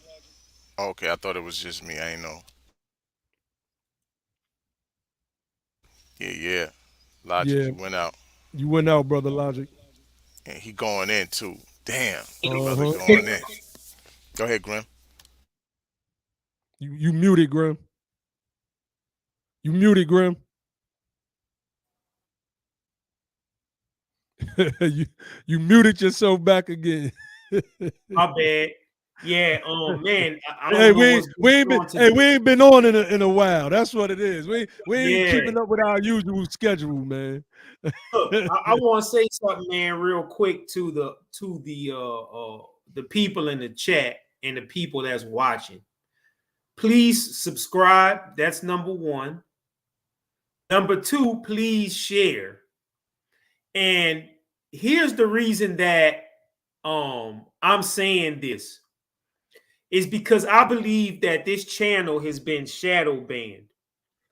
I can't see the numbers right now, but there's no way that there's just 100 and something people watching this show. And there's no, the way that this whole Freedmen movement and stuff who has taken off, there's no way that this stuff is not getting around. I want to make an example real quick. We started the United Sons and Daughters of Freedmen, right? And we started talking about the Freedmen's Bureau, the Freedmen's Bank. Nobody in these spaces was visiting this information until the founders start putting out this information. So, like Sister Roz say, 92 people watching it. There's no way. Man, I see people talk about nothing, and it's like 300-400 people watching. So I personally believe that this channel banned in some shape, form, or fashion. This channel has been shadow banned in some shape, form, or fashion. So, you people need to hit the like button. We need to change the algorithms to get this information out. And that's just the bottom line. There's no way. Oh, I got off on a tangent. We founded the United Sons and Daughters of Freedmen. We founded BTP, right? We was the first people that started talking about this information since Reconstruction. I'm going to say it again for the dumb motherfuckers in the back. We the first people who started putting this information out since Reconstruction. The United Sons and Daughters of Freedmen is the first Freedmen-founded organization to use the term freedmen in regards to American freedmen since fucking Reconstruction, right? Right. We do that. I'm going to tell y'all who watching. Now, there's no fucking way that it's a coincidence that we start talking about the Freedmen's Bureau and the Freedmen's Bank, and then all of a sudden, the highest powers in this fucking land, from the offices of the vice presidency, now making presentations and talk about the Freedmen's Bureau. We talking about forgotten history, y'all. Of course, you can find it out there. We found it. But there's no way that Vice President Kamala Harris and those people in the government now talking about the Freedmen's Bureau, and we just start talking about the Freedmen's Bureau a few years ago. I mean, that's right. Talk to him. Not even a few years ago. There's no coincidence. So what I'm telling y'all is somebody watching. Somebody watching, y'all. So there's 90-something people watching this show. The influence of the founder and his president, Brother Nyhiem, is profound on social media. Before, you had people using the hashtag. Now that's all you got to do is go into to Twitter. They got freedmen everywhere. They even got freedmen people who've taken the knowledge that we've put out and formed their own freedmen organizations. But that's another story. You follow what I'm saying? So there's no way that this influence is getting to all the people on social media, right? Getting to the highest office of the land to where they're now talking about the Freedmen's Bank. You follow what I'm saying? There's no way that there's only 92 people watching this thing, or should be, or there should be more based upon the algorithms, man. And y'all watching this stuff, y'all know we not playing around. We got what the people say, receipts. Every episode, brothers coming up with receipts, man, with profound information. There's no way. So I'm saying I'm gonna let logic go back in, but basically what I'm saying, man, is the people watching this show, y'all need to hit the likes, get the likes up. Don't just eat at the table of the freedmen. Hit them like buttons, get them likes up, and share this on your social media, Facebook, Twitter, Instagram, whatever, man. Share this thing so this information can get out here, you know. And we're not like those other people. You see the hashtag queen, and you look at her screen, people, $100, $40, $50, $20, $30. Man, we not eating off this stuff. And look all the information we put out. You know, we not eating off this stuff. We not eating off this. And we don't have no intentions on, but they got other people eating off this stuff. So there's no way, man, that there's only 90 people watching this thing. That's all I'm saying, y'all. We've been shadow banned. And you got to think about the people real quick, Brother Logic. You got to think about the people that have taken this thing and they're trying to move it in their own way, right? So you got people that are politicians, and instead of people giving them usadof.org, they go give them some other website, right? Freedmen 101 or something like that. You see what I'm saying? So you got people who are intentionally trying to also divert the attention away from us because they don't want strong male man. Let me not use that man leadership. They don't want strong man leadership out in the forefront. They don't want leadership at all. Yeah, that's right. That too. Many of them don't. And that's their problem. That's their problem. People they love to follow, but they hate to lead. And then when they have the leader, is oftentimes the very people in who that leader is dedicated to serve that bring them down. You can go back to the story of Jesus. You know what I'm saying? It was Jesus' own people that crucified him. You understand? And he came to liberate them, right? From the iron hand oppression of Rome. But they didn't see him as a liberator. They saw him as someone who challenged their insecurities around power, right? And that's how, you know, they do United Sons and Daughters of Freedmen. There's no way anyone can deny the information that we brought, just like Brother Grimm has explained, right? And instead of people saying, you know what, now, and like even before I go into that, even right now, you have new politicians popping up talking about American freedom. Where'd they get that from? You got a sister running right now, I think, in Philadelphia, talking about reparations for American freedmen. How does she understand that? Somebody had to tell her about that, but whoever told her didn't say, to get this information right, you should meet with the United Sons and Daughters of Freedmen so they can really root you into this history, so that if you do, as a Caucasian woman, you owe it to sit down with the freedmen, just like General Sherman did, right? So you need to sit down with those who have consecrated themselves in this freedman understanding, right? Because you want the information to be as right as possible. And so when you see all the people in Twitter with the freedmen on their name and on their annex to their name, we told them to do that, right? We said that's an identifier. We told the people to do that, right? So that this is another way of proclaiming your freedman status. We're here teaching you how to proclaim yourself as a freedman, right? Because this is a resurrection and a reawakening of those people who influence America like no other people have. In politics, in military, in science, in medicine, and everything else. We are those people. Now we can track it back. Brother Graham has also shown you the history of identifying as African American. Brother Ali has shown the history of being identified as the American Negro, right? And we have put them things together in legislative writing. You understand? And so you have to understand whether you personally want to digest being understood that the government sees our specific group as African Americans and American Negroes. You have to put that aside for progress. We're working on something here. You understand? And so these are chilling realities that you must accept. And so everybody knows that there is no other African American but that American Negro in America. Everybody knows that there's no African American and African American. Like when the Africans come over here, they're Nigerian American, they're Ghanaian American.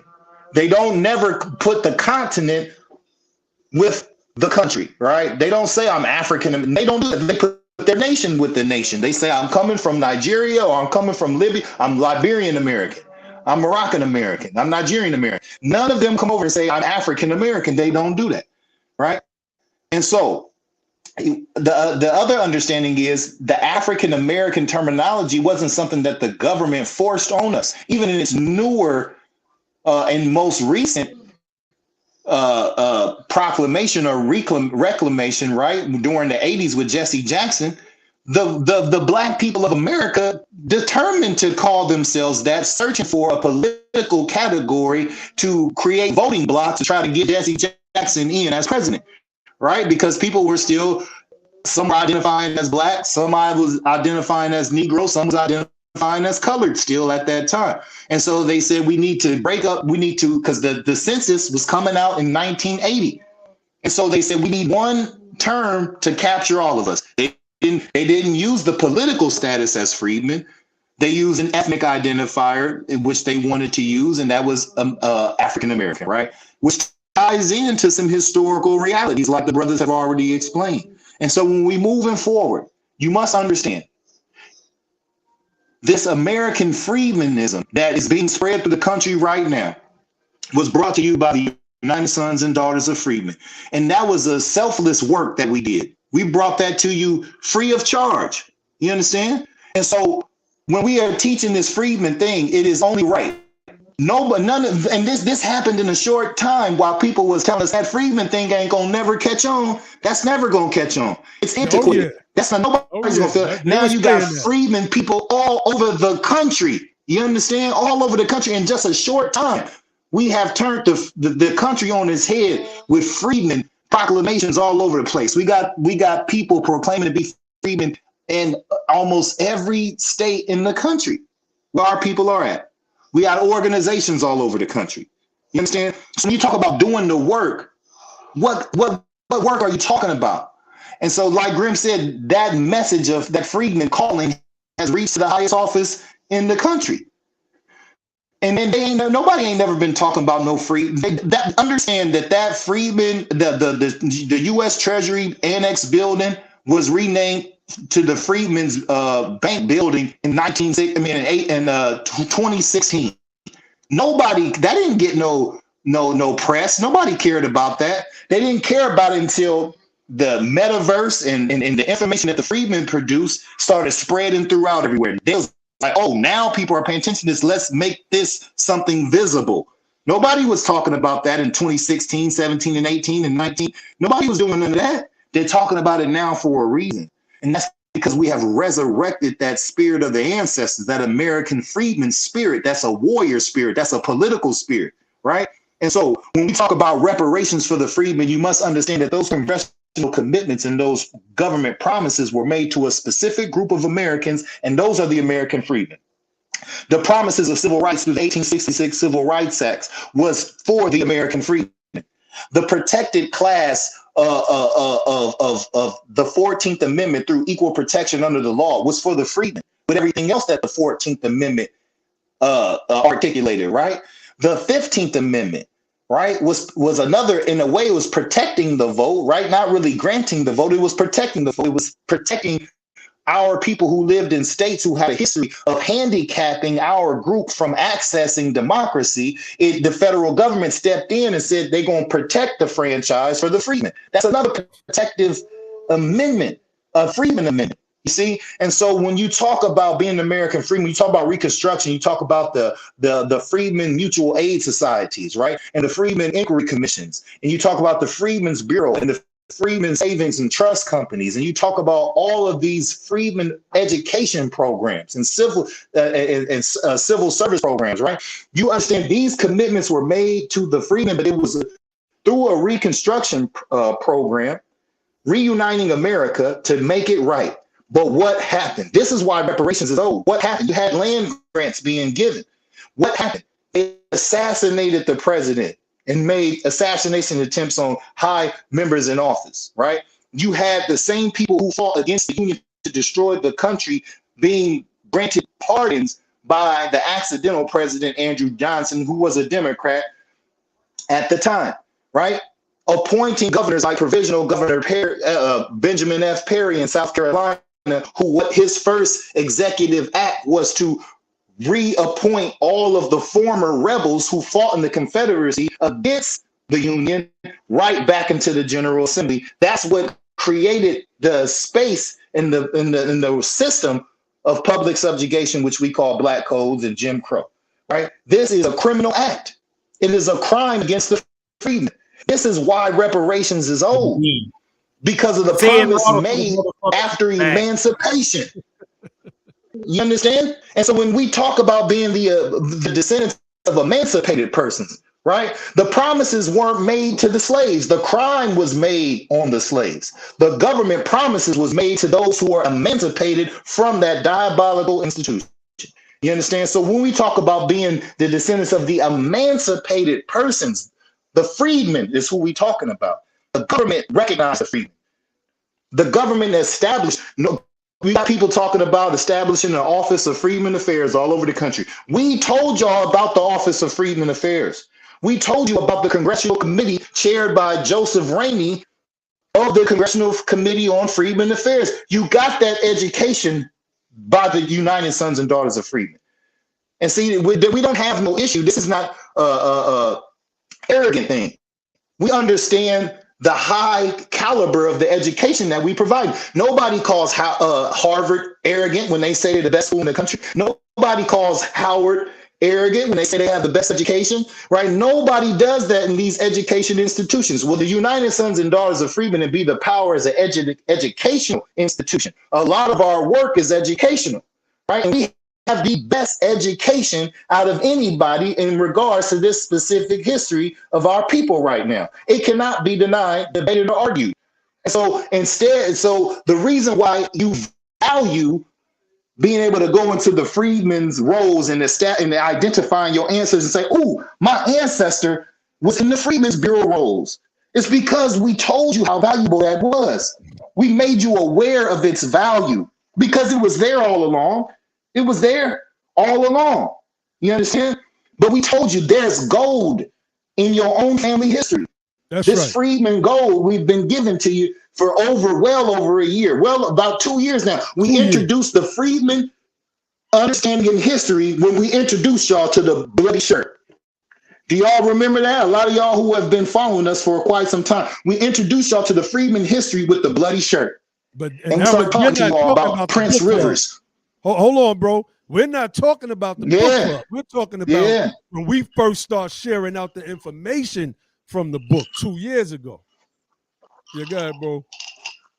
You understand? And then we start teaching you about a freedman from South Carolina named Prince Rivers, who created the city of Hamburg, right? And we talked to you how he was a magistrate and the great history around Prince Rivers in South Carolina. We taught you about that. If you're from South Carolina and you're not talking about Prince Rivers, you're not really rooted in freedmanism. You can't be from South Carolina and not talk about Prince Rivers. You understand? And so the freedman history is the greatest history in America. It is American history. Without freedman history, you don't have no America. You got the Confederate States of America. That's what you got. You don't have the United States of America, because without the freedmen, you would have lost the war. And so I say all that to say this. That's a fact. Understand that because you may have issues with us and our personalities, this is about politics, not personalities. We didn't come into this space to make friends, although we don't have no problem with being friendly. We came here to get this thing right and to make good on the debt that is owed to our ancestors, right? And so that's what we do. We're here to do this work. So even if you don't like us, you can't deny the information and its usefulness and its value. So don't do the wrong thing because of a personal attitude towards any one of us on this panel right now. If you run into somebody, don't try to get bits and pieces of this freedman knowledge and run off with it. Bring them back to the source. Bring them back to the source. I'm telling you right now, there is no one who has a better archive of freedman history and a better understanding of freedman history than your brothers talking to you right now. So bring them back to the trough. Don't get the water out of the well and take it to the people with a limited bucket of water. Bring them to the well. Indeed. And I want to cut in real quick, Logic, and say real quick this. All those people who hear this information, and some of them are listening right now with all of these different freedmen organizations, and we love y'all. It's cool. You follow what I'm saying? But hey, all of y'all need to unite, and this is me saying this. All of y'all need to unite in the United Sons and Daughters of Freedmen. All y'all basically need to come home to this information, because what a lot of you all are doing right now, and this is no insult, and this is not to cause any type of confusion, of what you all are doing right now is basically akin to someone who is saying they're a mechanic, right? But then runs to the other mechanic shop down the street to ask that mechanic for information. Now, we not going to play the hashtag game to where we say y'all not who y'all are, or stop using this and stop using that. You know what I'm saying? But, you know, the United Sons and Daughters of Freedmen is the corporation that's recognized by this government in which you live.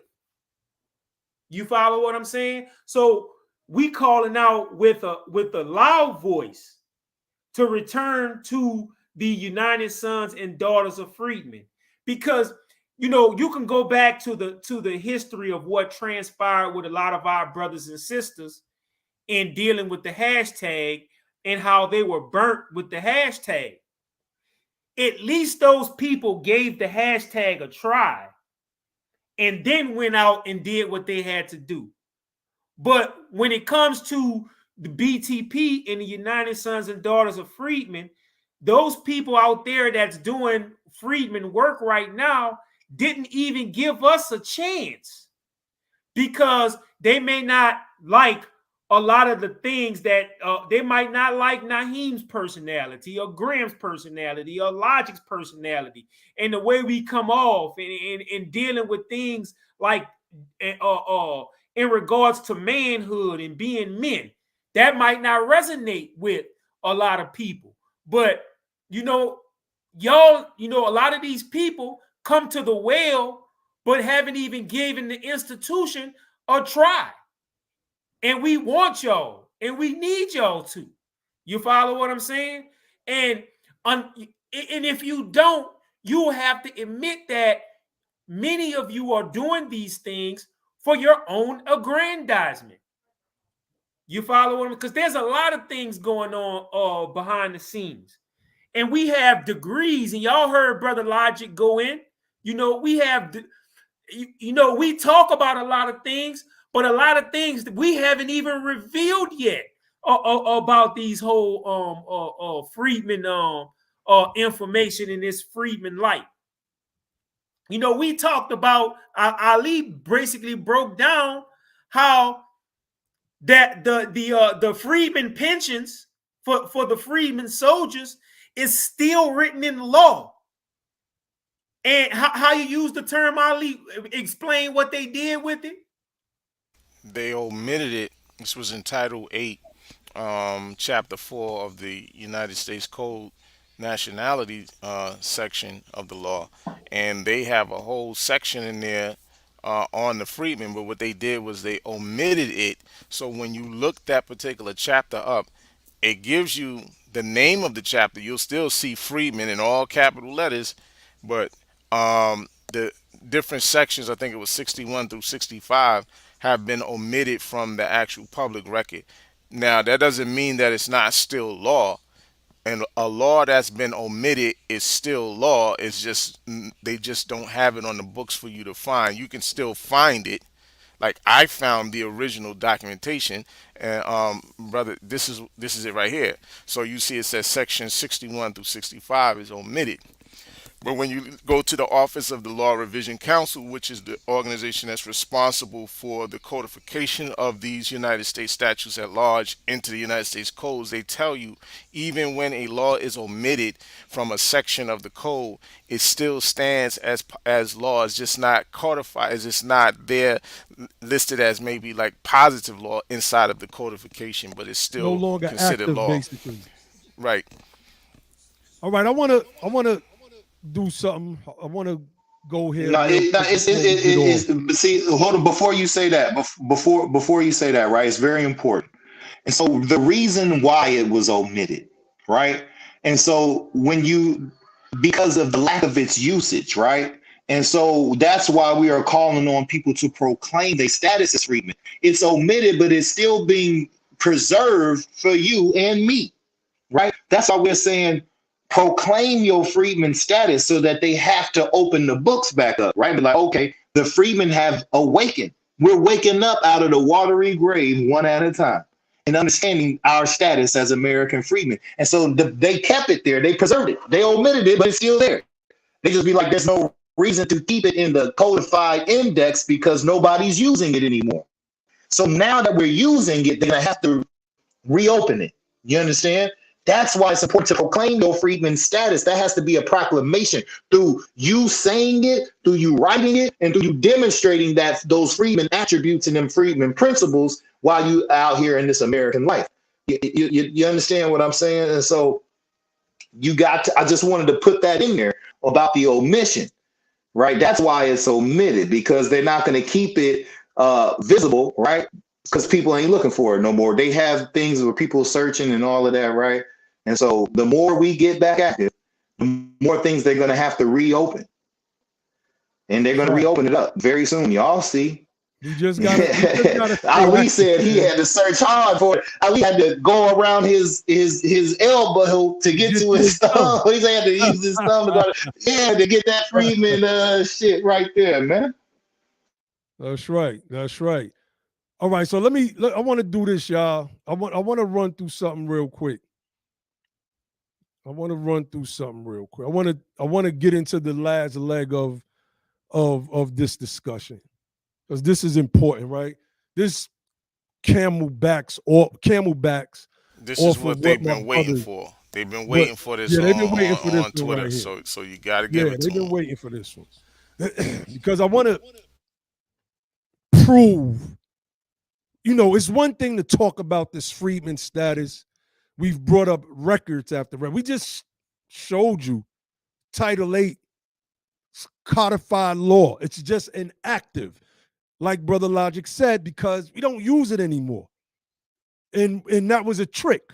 And we've highlighted that. It was a conspiracy to stop us from using that term. And we know why now. But let's read what this brother says here. He said, I found my great-great-grandparents on the 1860 slave schedule, the 1870 census, and the Freedmen's Bureau's list.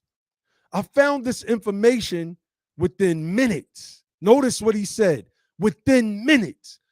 Remember, this serves several purposes, right? Because you got people saying, ain't no freedmen on my paperwork. There's no such thing as your paperwork in the way that you're putting it. It's just no such thing. That shows that you don't understand how status works and how status is passed on. That's first and foremost. Secondly, there were people on the California task force, and the pundits that rock with those people, the Pan-Africanists, the Afrocentrists that are a part of Narcan and Cobra's axis that have access to democratically run news organizations like MSNBC, getting on there saying things like, you know, how will we know which blacks can get reparations? How do you discern which blacks get Bro said, I found this information within minutes. So I can tell you from my own experience that it's very easy to trace your lineage. He put reparations now, FBA, and he tagged Brother Tariq Nasheed, and he put images. He put images of his records, right? His family. Put the images up there. I just seen Dotson. It looked like I seen BTP Prime in the chat saying something about Dotson, if I'm not mistaken, in his family tree from out of the from out of the Bureau of Freedmen Affairs records. So I want to go here.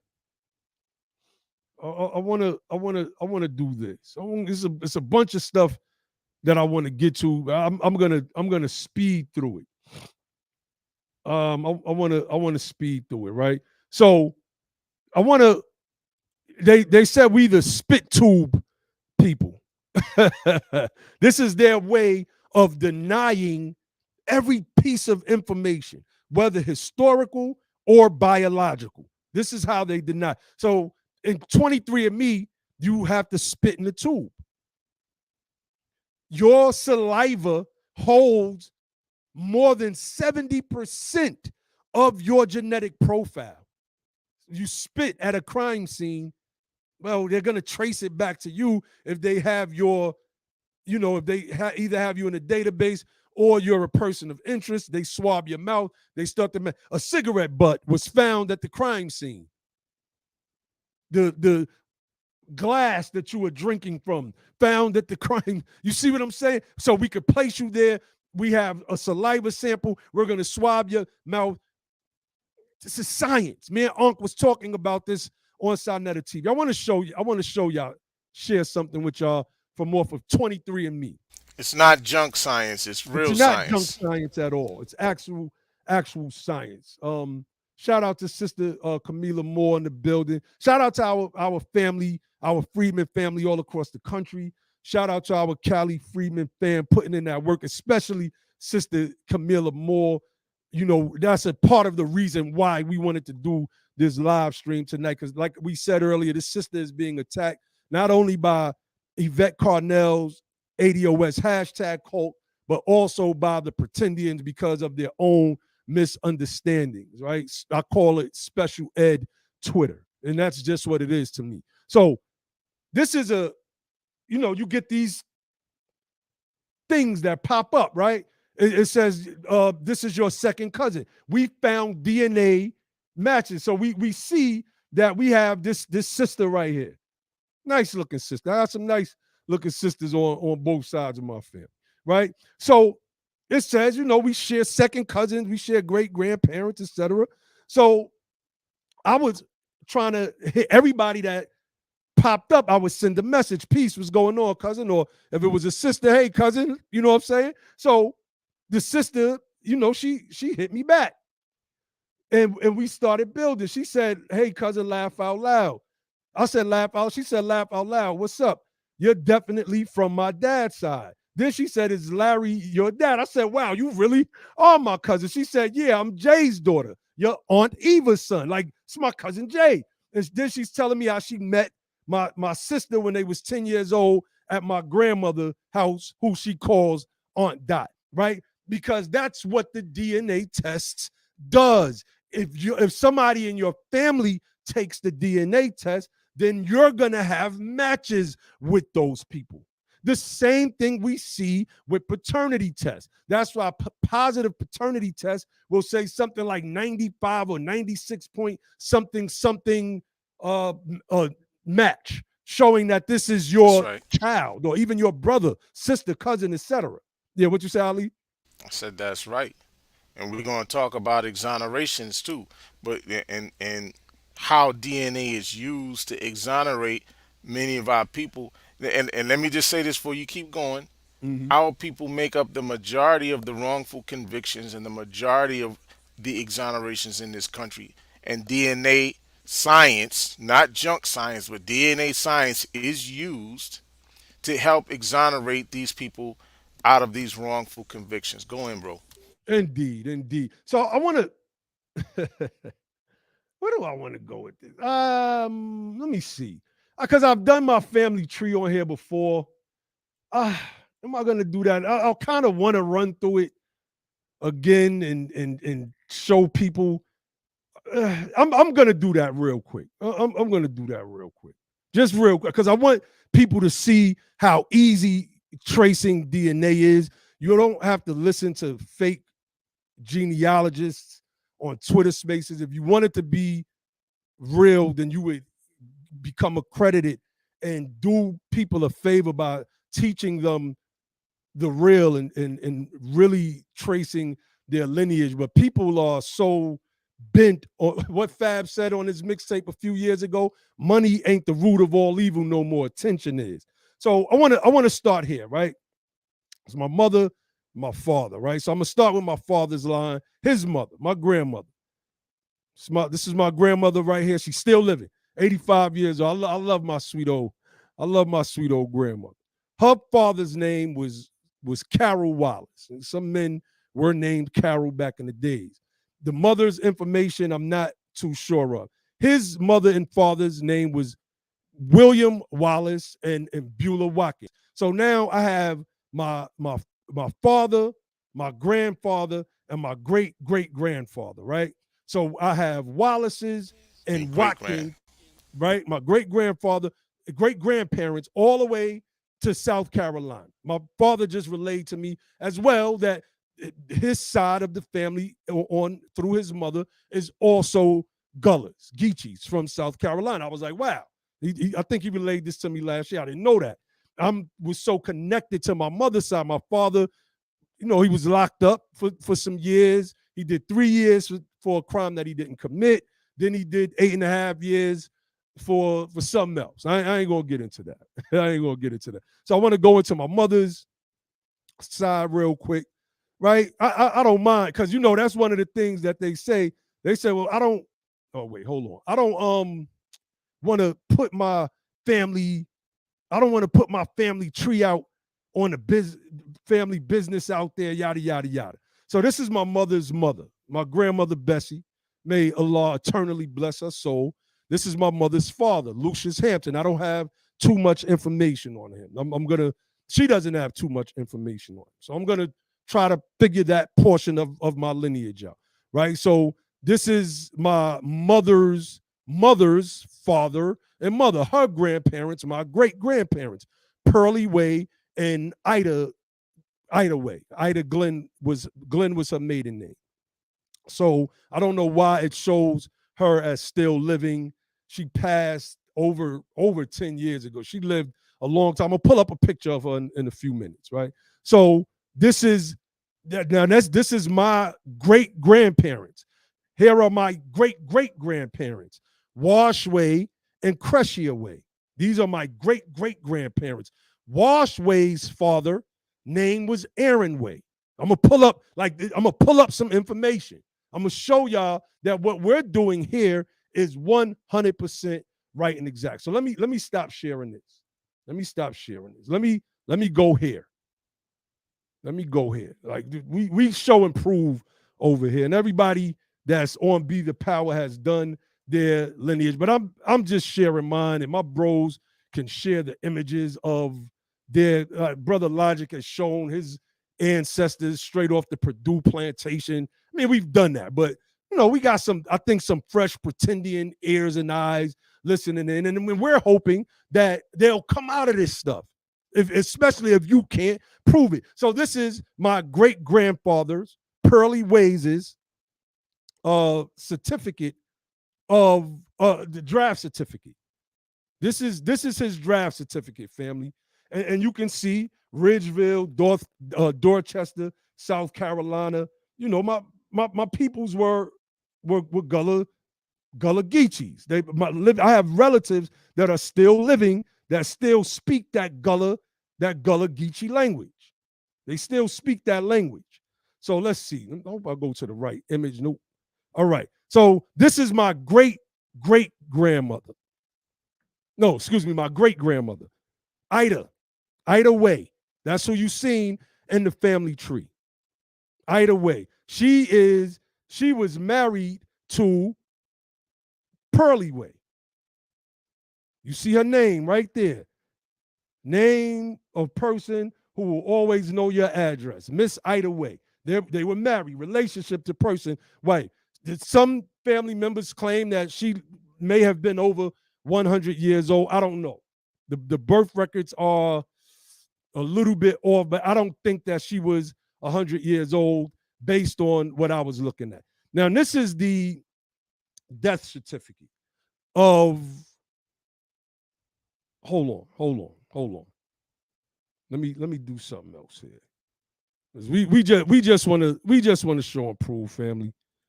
That's all we want to do. We just want to show and prove. I don't know if y'all can see that.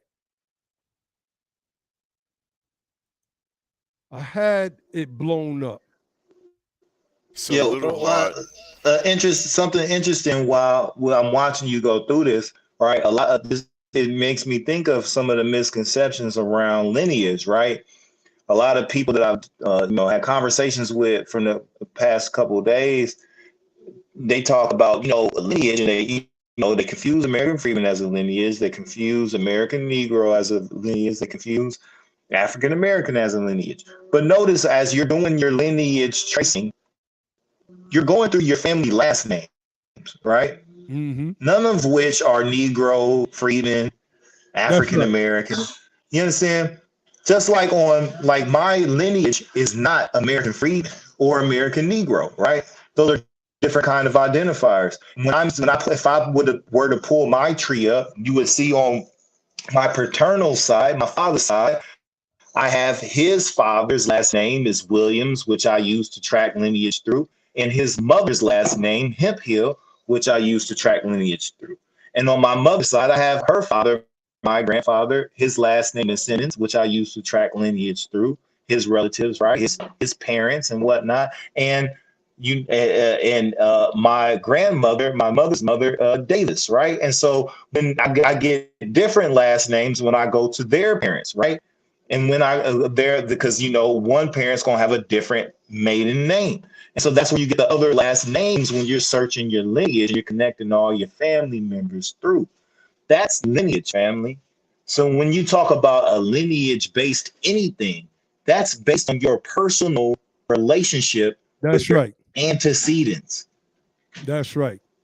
So I want to share this, right? This is Washway. Now, this is the father of Pearlyway, who I showed you the draft card of, right? And he was born around 1872. He was born a freedman, but after slavery. His father was a slave. We're going to get to that. His date of death was April 29th, 1929. I'm not sure if y'all able to see that to the right, right? You can see color or race. It says Negro there, fellas. It says Negro. I guess he was reclassified somewhere along the way in the early 1800s, huh? He was really an Indian. So it says birthplace, South Carolina. It says father's name, Aaron Way. Mother's maiden name, don't know. But her birthplace was South Carolina. So I want you all, because they keep saying you can't find this and you can't find that. Brother Ali has gotten on here and talked about the wall of 1870 over and over and over again. There's a wall, the 1870 wall, and why? Because explain the 1870 wall real quick, Brother Ali, before I pull up this next piece, so people could get an Well, understanding of that. the 1870 wall it's a reference to the 1870 census that most black Americans hit, meaning they get stuck at that census. And the reason that that happens is because prior to 1870, when in this country, the majority of the quote unquote black people in this country were actually enslaved, they were not listed by name in the federal censuses unless some of them were heads of household. They were free people and heads of household in the 1850 and 1860, I believe, is when they did that. They would just name the head of household and then list the number of people that lived in the house with the head of household. But even the other free people that lived there with them were not listed by name. It was only the head of household until 1870. That's when they started to list everybody in the census. So the reason that people hit that 1870 wall is because the majority of our people were not listed by name in the federal census until that point. And now I want But to prove but that. but I also want to but prove also that.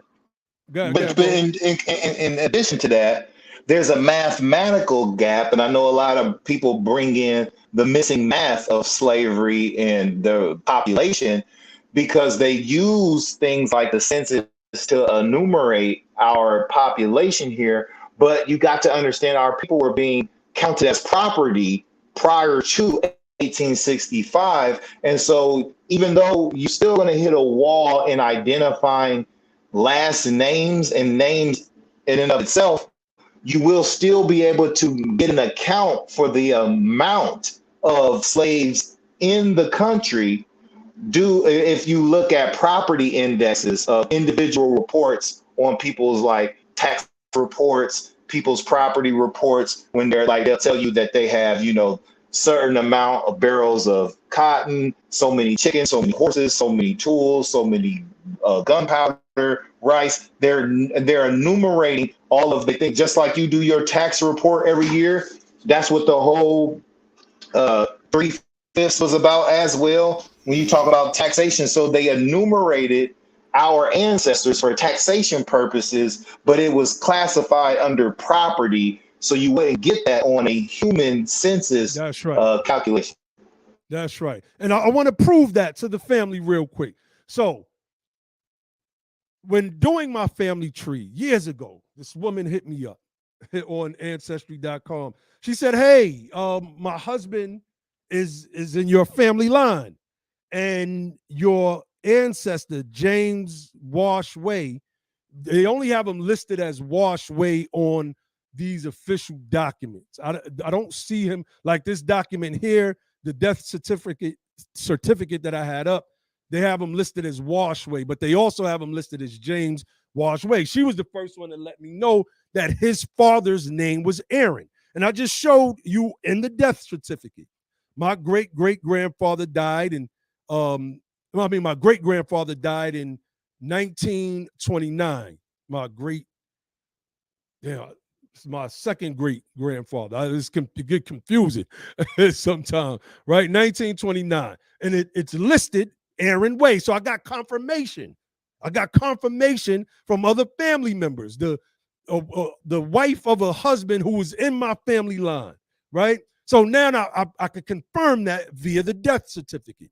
But the problem is trying to find Aaron Way on a census form before slavery. So let me walk y'all through this. So when you go to familysearch.com familysearch.org, and you pull up what's called the slave schedule, you type in the last name like I have right here over to the right, and you type in the place.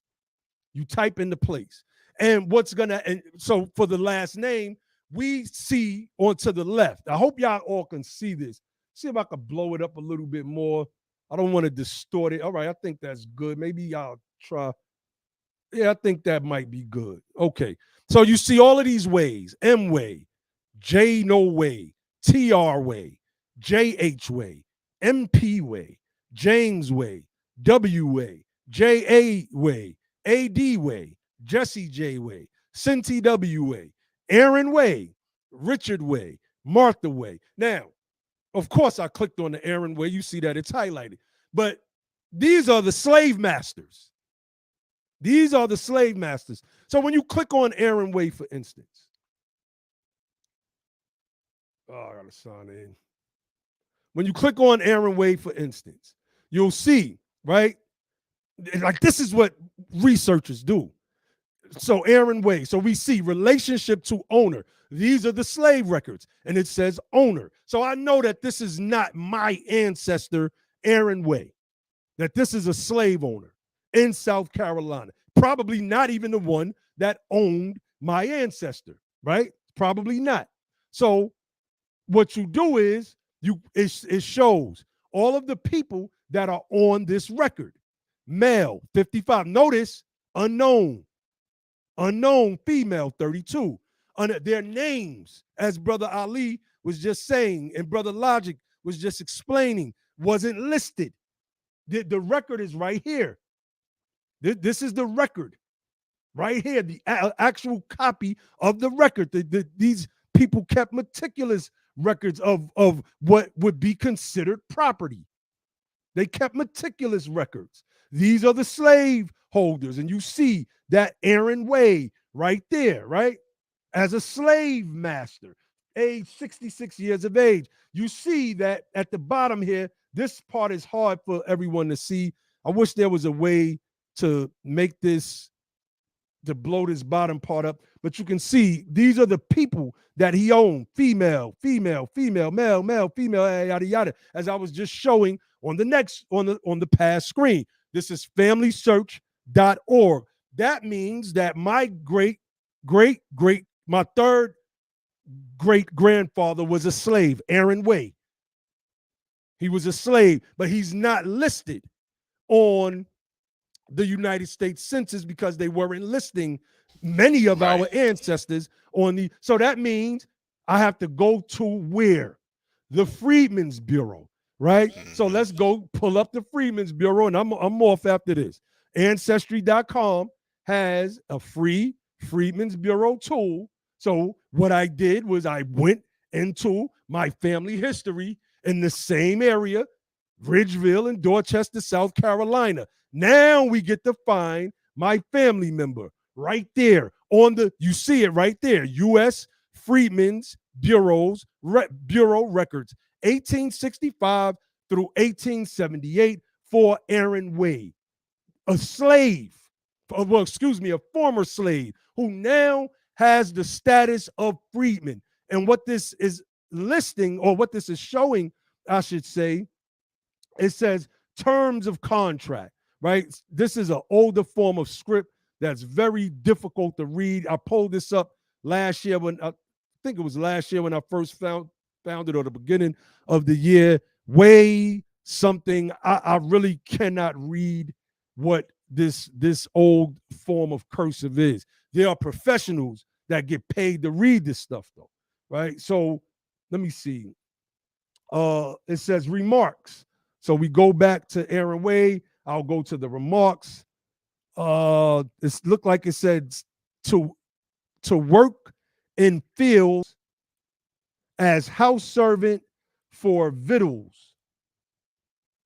I don't know if that says recollect 1 pound of poultry, right? So our ancestors are working fresh out of slavery.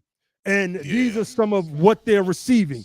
So victuals or victuals means food. Victuals. Victuals, I think it is called. Yeah, victuals. and I think is Vic. Yeah, you could be right. Victuals. I don't know. You might be right. I could be butchering. But I just wanted the family to see, real quick, I just wanted the family to see this so that they could see that you a lot can of people do this. do pronounce it victuals. I know my people from Mississippi, victuals is Georgia, definitely one of Tennessee. the. A lot of people do use that terminology, for rations and food and whatnot. No, definitely. But yeah, So I just wanted the family to see that, man. If y'all want to, you know what you just did, Nyhiem? And I want people to pay attention, right?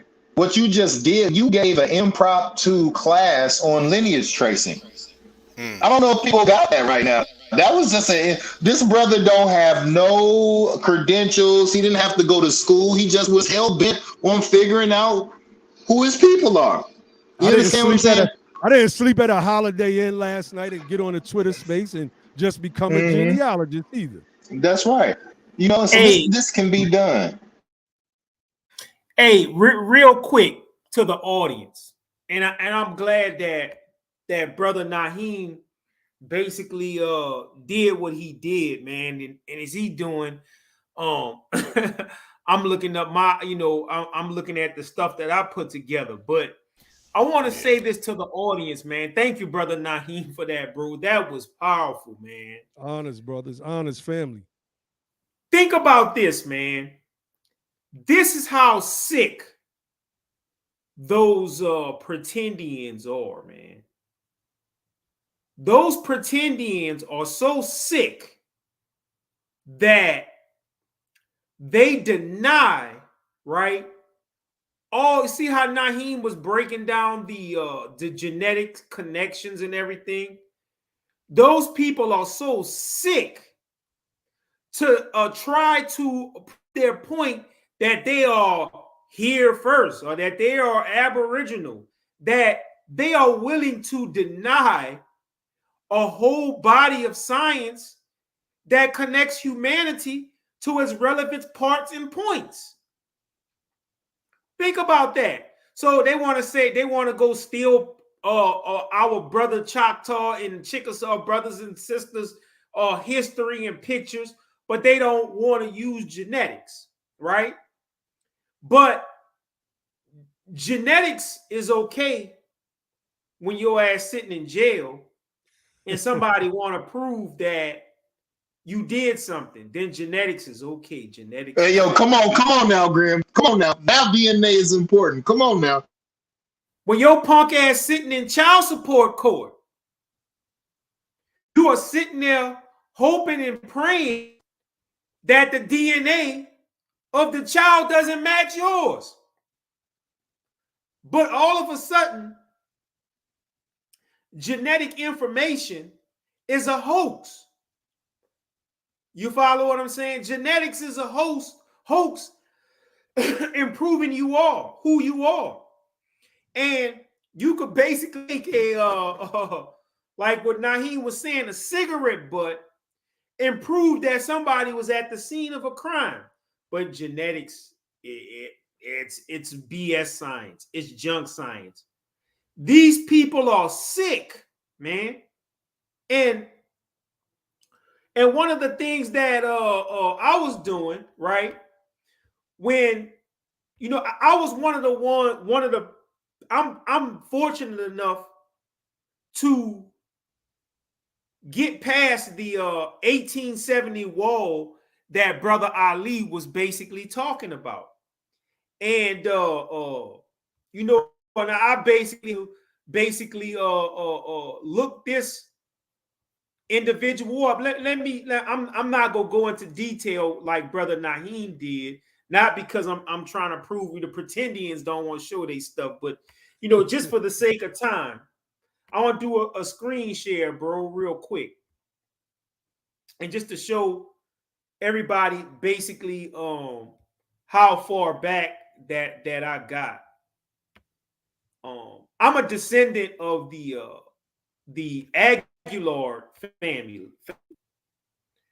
That goes back to Point Coupee Parish, and I was able to go back to 1798, and this sister right here is my fourth great grandmother. So I was able to go back to this information. As you all can see, her date is about 1798. So I was able to get past that wall. And I think a lot of that had to do with the way the Catholic Church in this particular area kind of held their records as well, as opposed to the other slave-holding states.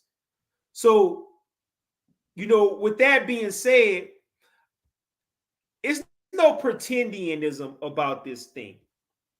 Because basically, Logic touched on this too, and he's touched on this in the past. Like a lot of these names and stuff like that have been what you call anglicized. And to show that there is a connection with, and that I'm not necessarily a descendant of Aboriginal tribes. I may have some Aboriginal tribes or whatever that may have married into my family, but I'm not an Indigenous American. But to make a long story short, I basically wanted to point out this sister's last name. Her name is Phoebe, which is a name that they probably gave to her as a slave. But, I want to make a connection to the West Africa and the Mohammedan or the Muslim tribes of Africa. So when you look at her last name is Amir. So this basically shows that, look, this is 1700s, the late 1700s. So this sister maintained this Arabic last name or this Arabic name as Amir, showing that she basically came from, for the most part, West Africa. Or if not her parents came from West Africa and maintained this last name Amir. So to basically break this thing down, when I was looking up the meaning of the name, which I already knew when I found it, and I went on ancestry.com to look up the meaning of the name, and because I know that these people have the French connection, living in French territory in the United States of America, or the in America, the name of excuse me, the name Amir basically is a Muslim name from a personal name based on Arabic. Amir, which is a prince, commander, or master. Uh, as in Amirul Mumin, commander of the faithful, was a title of Muslim caliphs. Muslim, from a personal name based on Arabic. Emir, prophet, Jewish Sephardic, the adoption of the Arabic name. This is the breakdown of this last name from the same website, ancestry.com. And I'm just saying that again to make the connection, that these people were not necessarily people that these pretendians try to say are Aboriginal, indigenous to this soil. And it's a disservice, man, for them and their ancestors, for them to tell me, right, that you really Aboriginal, indigenous to this land. You follow what I'm saying? That's all I have to say, brothers and sisters. Yeah. Yeah, you know what we got to do. See, because they make the general claim. The claim is always a general one. It's never like, well, me and my family are X, Y, and Z. No, they came into the reparation space and they started to tell freedmen, you're wrong. You're not people of African ancestry. African Americans really aren't Africans. Like, we're not saying that we're Africans, but I understand what they mean when they're saying that. They're saying you really don't have any African ancestry. You're really native Aboriginal people who sprung up from the dirt here on this continent some kind of way, etc. Right? You don't have any African ancestry. This is why we're going to shun DNA testing, because DNA testing generally tends to point back to a West African connection, which undermines their narrative. So what it comes down to is the fact that when they make the general claim that 40 million black Americans are really Aboriginal, indigenous, what I want them to do is to prove to me, because just like you brothers, I have my ancestry tree pulled up and stuff like that as well. So I have pretty much an extensive tree too. Mine is filled in with a lot of stuff. You know what I mean? There's a lot of people in that tree going back into the early 1800s as well. What I want them to do is prove to me that these people who are listed in all the records as Negroes and blacks, right? And we see that that term is generally a term that was reserved for people of African ancestry, even though sometimes they were used for Native American people, but not to the degree that they're trying to make it seem. My thing is, prove to me that my people have no African ancestry, right? Because if you're going to make the claim and you think that what you're saying is scientific, right? Because they pass it off as if what they're saying is actually scientific. If that's the case, then you should be able to show me that me and my family personally have no African ancestry whatsoever. Right, and you should be able to do that by way of some scientific methodology. Don't just tell me, don't use whataboutisms, don't try to use things like, well, if you can't locate a specific tribe in Africa, therefore that means you don't have African ancestry. That's garbage, That's pseudo dumb. fallacious That's dumbness, right. That's right. right? That's dumb. This like the Aboriginal dude that you was talking to. When you asked him what tribe is he from, he said, I don't know. This is what he said, I don't know. And what tribe are Right? you a So citizen of? I'm not a what tribe you citizen of citizen of? any I, tribe. I ain't citizen of Then you anything. start asking, what tribe are you from? I don't know. I don't know. What do you I'm know? I'm He knows that he's Aboriginal. That's That's all all he he knows. knows. So my point is this, right? You can't use that to say, because black Americans are an amalgamated people. We've said this many times before even they started saying it. Right? We was talking about how black Americans are an amalgamated people who are mixed with multiple ethnic groups from West Africa, some Native American, and some European ancestry. A mixture of all of these things here in this country, creating a new group of people. It's very hard for us to locate a specific tribe in Africa when there are multiple tribes of ethnic groups of people involved in the admixture of Black Americans. There's multiple groups of ethnic groups of Europeans that are involved in the admixture of Black Americans. Same thing with Native Americans. It wasn't all one particular group of people. So the ones that mixed in, they were from different places, different nations of people. So that argument of if you can't locate an African tribe, therefore you must not have any African ancestry is stupidity when they can't do it either. Right? They're latching on to one. They're latching on to one. We can do the same thing, and they would never be able to prove that you're not telling the truth because they don't show you any records of how they're connected to people. You're just saying that they are. Right. And I want to add something to the whole thing about the terminology of the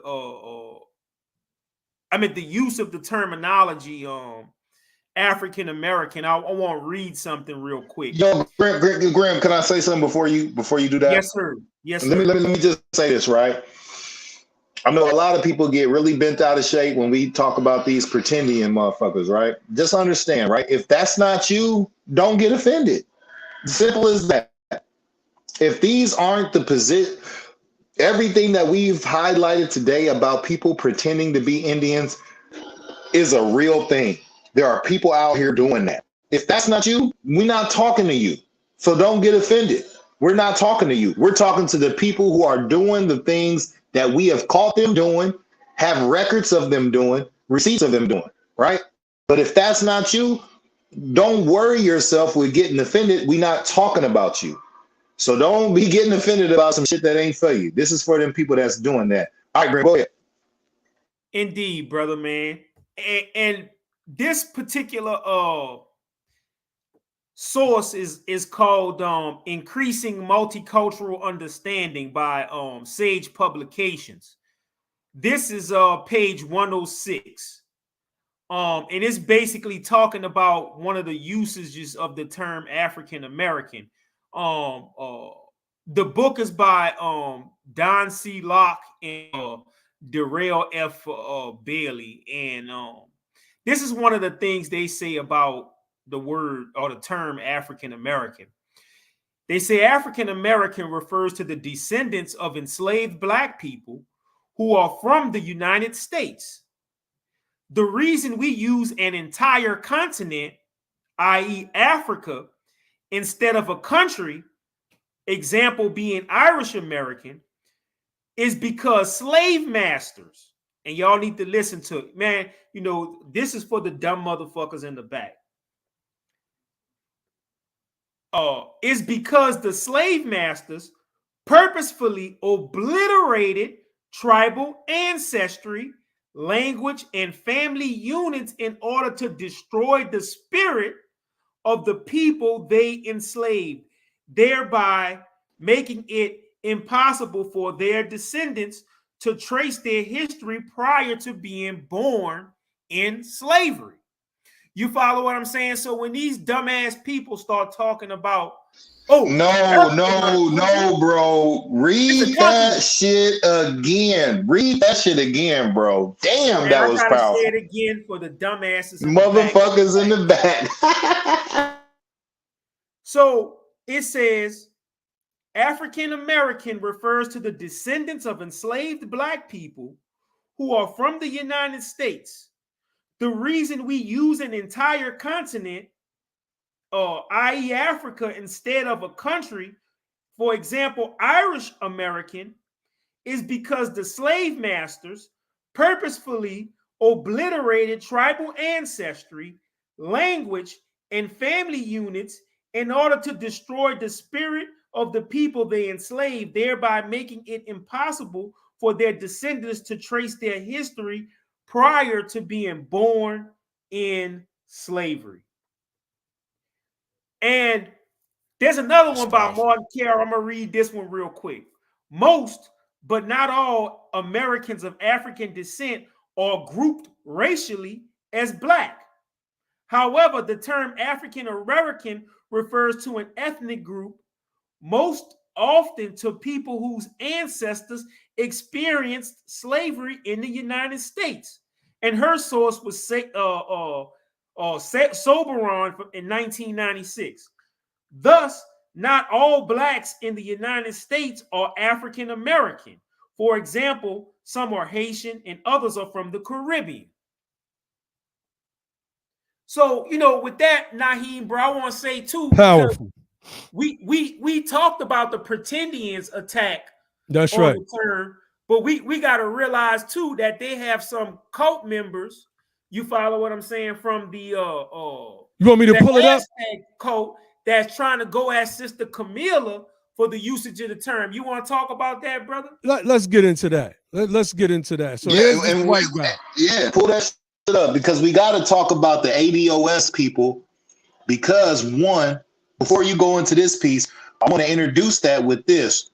The hypocrisy of having a so-called movement that was demanding specification under a sundry term of American descendants of slavery, right? Which they purposely said is directly correlated with the institution and not the slaves. They purposely dumbed down on that. They said we are making a connection with the institution and not the slaves themselves. That's wild as fuck, first and foremost, to not make the connection with the people. They try to say you have a movement based on lineage, but you're rooting your whole acronym in the institution and not the actual slaves, because the slavery institution incorporated everything in America, from the bankers to the businessmen to the slaves themselves to the plantation owners.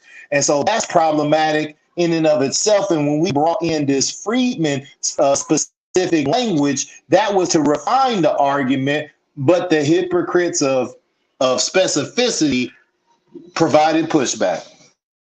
That's right. That's right. And that's exactly what they are. And that's why the term American descendants of slavery makes no sense. And we see people that share out not USADOF.org's website, but some other freedmen website. They'll go right back to using this terminology. Those who will cut off their noses to spite their own faces. Ain't that something? So let's get to this meddlesome white guy right here, right? Paul Sowers, Matthew O'Brien. This is Yvette Carnell's attack dog. When the heat is getting too much, the blue vein in her, that blue vein in her lineage, in her bloodline, speaking of lineage, she has this little chihuahua, this little attack dog that she gets out to go out there and write these articles and make these attacks, because she knows that people are going to focus on the fact that he is a white man that shouldn't be in our business. Now, this is the same person, Yvette Carnell, that states that, other people should mind their business when it comes to the so-called American descendants of slavery, meaning the freedmen. That's what she really means. The freedmen, our people. They should mind their business. But when the heat starts to turn up under her seat, she pulls this dude out of wherever, who knows, but he's one of the leaders of that movement. We told y'all before that this was they kicked out all of the people that was in their chapters. BTP, for the record, was never a part of any of their chapters, right? And this is not a knock on any of those chapters and their leaders at all. We just was peeping some stuff early on, and we was listening to the whispers of the little birdies, right? That was coming. So we was ignoring that stuff. It was like unity. When we see it, then we'll address it. Outside of that, we pay no attention to it. We just let it, sit in the back of our minds, so that if we saw it, we could address it. And eventually we did. So you have this Paul Sowers guy, right? This is his pen name. His real name is Matthew O'Brien. He was attacking Sister Camilla, right? So change Black Americans to African Americans. These are the Camilla Moore edits. So what he's trying to do is show this, not just a contradiction, but sort of a contradistinction as well between this present position and the old position, right? So let's read this real quick. Change Black Americans to African Americans. Add discussion that African American is not a race, it's a distinct group or historical signifier for a distinct lineage used since the 1700s by African Americans. Some of that we've shown today. Can be you, and she's shown on threads when she was schooling one of the scruffy sounding females that we was talking about earlier. So it can be used interchangeably with American freedmen. Change references from race/racism to caste, casteism, or castis. Change Title III. Racial terror seems like an inappropriate euphemism and doesn't account for caste. I propose, so these were, I'm guessing, language, some of the language that they were playing with. I'm not familiar with the caste portion of the language. I didn't see that in language. So he then brings up an old tweet from Brother Chad, who is down with NAASD, right? NASD. Notice NASD. You could clearly hear the pronunciation of the D. I'm going to show you how wicked this little devil is in a few minutes. So he says, I'll wait for everyone to label this tweet divisive. And for clarity, not acceptable, African American, flat black, POC, acceptable, Black American, American DOS, ADOS, et cetera, et cetera. Now, the wise man doubts often and changes his mind. The fool is obstinate and doubts nothing and knows all things except his own ignorance. This is a piece of wisdom that you've heard me say over and over on this in various platforms because it's a true piece of wisdom, right? So what? I can pull up the paper that I showed you earlier where I'm talking some of the same stuff with the exception I reject African American and Black American or Black, right? We move and we grow. In many instances, we do reject it. But as we know, because we've been showing it for years, and as Chris Larson said earlier when he was up here, that these are the legal terms for record keeping in the United States of America. It's a fact. It's a fact. There's a way that you have to fight it. So you're not doing anything by highlighting this fact. It's not a contradiction at all. It is an understanding that you know what? Well, these are the legal terms. Let me stop sharing this. So let's go. I want to go to this. That's what narcissists do, man. The narcissistic sociopath. That's right. That's what they do. That's exactly what they do. So let's go to this guy's blog. Oh, no, this is not it. My bad. Let's go to his blog. We got to address this, family. Okay. So this is Paul Sowers, you see, a.k.a. Matt Bryan, a.k.a. one of the leaders, people of color leaders. This is a new Black Lives Matter group. Yvette Carnell is trying to position herself as the new BLM. Everybody should be able to see it by now. I don't know, but that's exactly what's going on. And I could get so, man, I could go in on that, but I'm not. I'm going to be a little politically correct here. So he uses the same edits and tweets because this is what the devil does. But I want you to look here. Let me blow this up. We're not going to get into this whole thing, right? But he said earlier today, Chad Brown from the National Assembly of American Slavery Descendants, NASD, pronounced nasty, right? Notice he puts STI. It's not pronounced nasty. It's pronounced nasty. These are the little subtleties that the devil, when you open the door and let the devil in, this is what the devil does. Yvette Carnell sits on her platform. She's a devil. She does the same exact type of stuff. But she believes that this devil can do it and get away with it.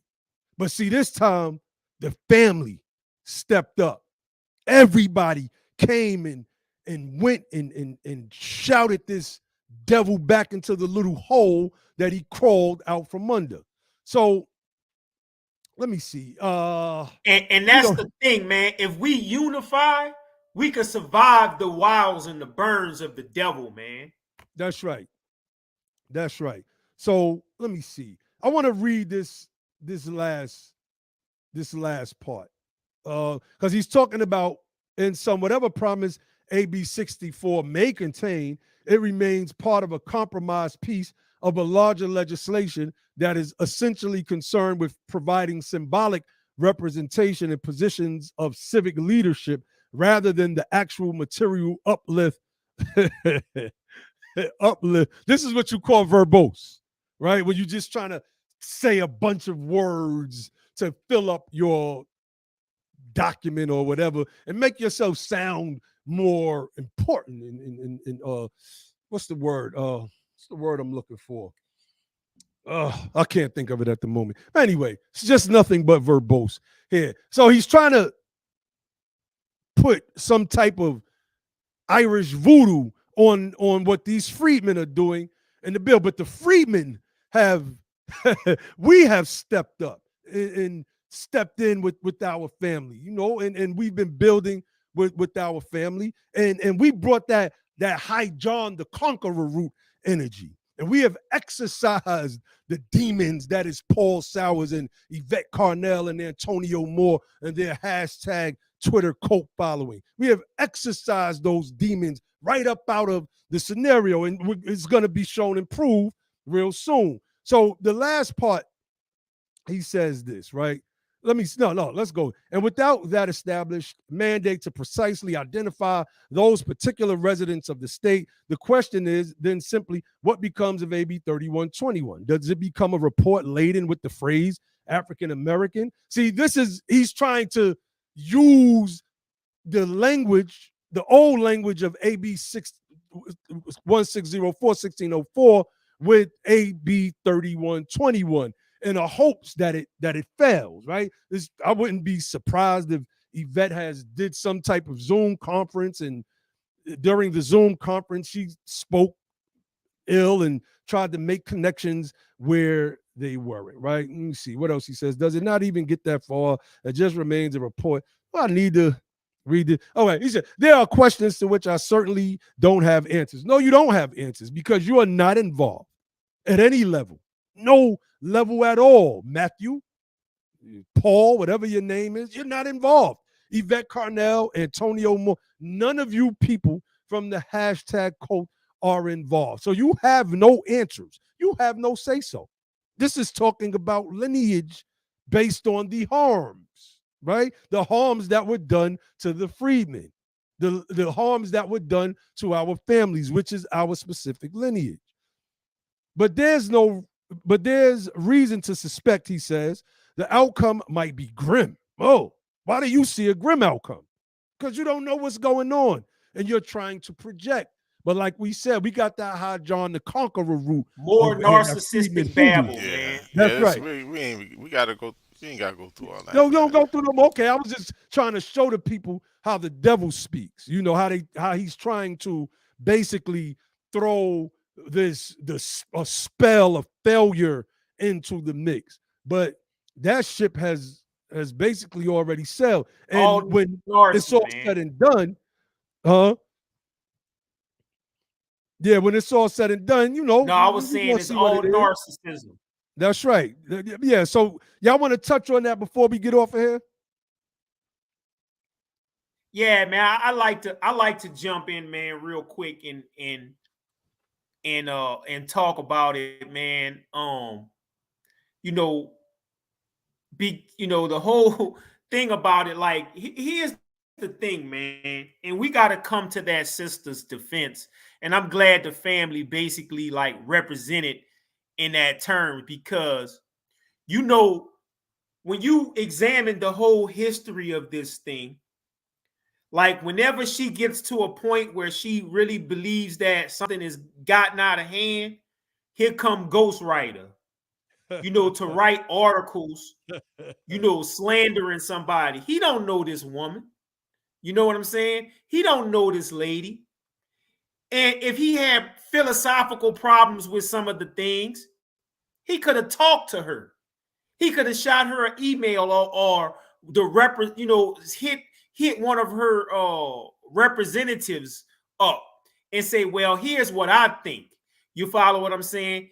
He just jumped on and basically blasted into a hit piece, on the sister. And one of the things, bro, that like enrages me, and what I really wanted to get into was like, I think there was another tweet by one of the cult followers who attacked her for using the Afro-American or African-American language in the document. You follow what I'm saying? Instead of I think they was making an insinuation that she should have used ADOS instead of the term African American. Now, we just been breaking this down for hours, so we don't really have to get into the history and the usage of that term. All of that stuff, man, is really people who are addicted to personalities other than truth. And these people are talking on their little forums and their Zooms and their back channels, and they're all trying to find excuses, man, to downplay the forward movement of something positive. And let me tell you, bro, freedmen or African Americans, we need to stop doing that kind of stuff, man. They have a saying that if you can't say nothing good, don't say nothing at all. Bro, that's why, man, y'all never really hear me talk about white people. White man did this. The white man did. I don't talk about that kind of stuff no more. Because, man, y'all don't see quote unquote white people in these spaces, man. I mean, other than this guy and a few more causing trouble, or they may not agree with reparations or in things. They might not agree with hearing the atrocities and stuff visited down on African Americans or freedmen in this country, but y'all don't see them in the midst of us trying to cause all kinds of etymological confusions, historical confusions, lineage confusions, or lineage-based confusions in the thing. That's all us doing it to ourselves. Y'all follow what I'm saying? That's all us doing it to ourselves, man. And, when you go back into the Bible, because the Bible is a freedman book, I'm going to leave it at that. We're going to talk about that on another show. But when you go into the Exodus, Moses only turned his back for a few seconds to go up to receive the law before the high priest started right back with that stuff that they got out of Egypt and building golden calves and melting down all the stuff that the Almighty Creator told them to leave Egypt with all that wealth. See, all of that wealth that they received in the Exodus was symbolic or the symbol of the reparations, because they left out, when they left out of Egypt, they left with the wealth, the gold, the riches. Musa or Moses or Moshe, whatever language you speaking, he turned his back to go up the mountain. Before it was all said and done, these people were building golden calves all over again. So what's the golden calf in this thing? The golden calf is the people who want to say that they're the Pretendians. These people that want to look to the character of the hashtag people or the founders and their hitman. You follow what I'm saying? That come out, because I looked at the tweet that he came out with, and to my surprise, you had clowns under the comments saying, "Oh, thank you very much, Mr. Sowers. We appreciate you, Mr. Sowers. We thank you for coming out and speaking to these issues." Goddamn, they conscious Uncle Toms, man, if you want to use that terminology. So, we talk about the Pretendians, but, we have to talk about the people in that space, the hashtag space, who are out here who are basically capping for people who haven't done no work. You look at their screen and that's all you see, people donating the money because they sad. But you got Sister Camilla out here doing the work. We got Sister Roz out here doing the work. You know, Sister Roz, from my understanding, came halfway across the country to go to Texas to support freedmen initiatives. I mean, literal freedmen. I think it was the freedmen town, freedmen village there. You know what I'm saying? You got people actually now doing groundwork, and you got motherfuckers on the side talking about, oh yeah, you use the word Afro-American and you use the word African-American. We not African-American. We are, you should have used ADOS because ADOS is this. Look, ADOS is a phrase. And it's, you will say this, American descendants of slaves or whatever, right? And they like to go back to Martin Luther King, but because he said that in his works. But that was a descriptive phrase describing something. It wasn't the classification of people in the usage of that word. And then we have to go back, and I hate to revisit this stuff, but we got to say it loud for the dumb motherfuckers in the back that this whole acronym thing or hashtag thing was basically stolen from Dr. Norris Shelton, who actually lives in the same city as one of the chief benefactors of the ADOS movement, the reverend who runs the college out there. I can't think of his name right there. You see what I'm saying? But I don't want to get, you know, into the whole thing. They stole that man's whole philosophy and changed the fucking acronym from DOAS to ADOS. I mean, man, it's fucking elementary for you motherfuckers that's sitting in the back the fucking class with a dunce cap on your head.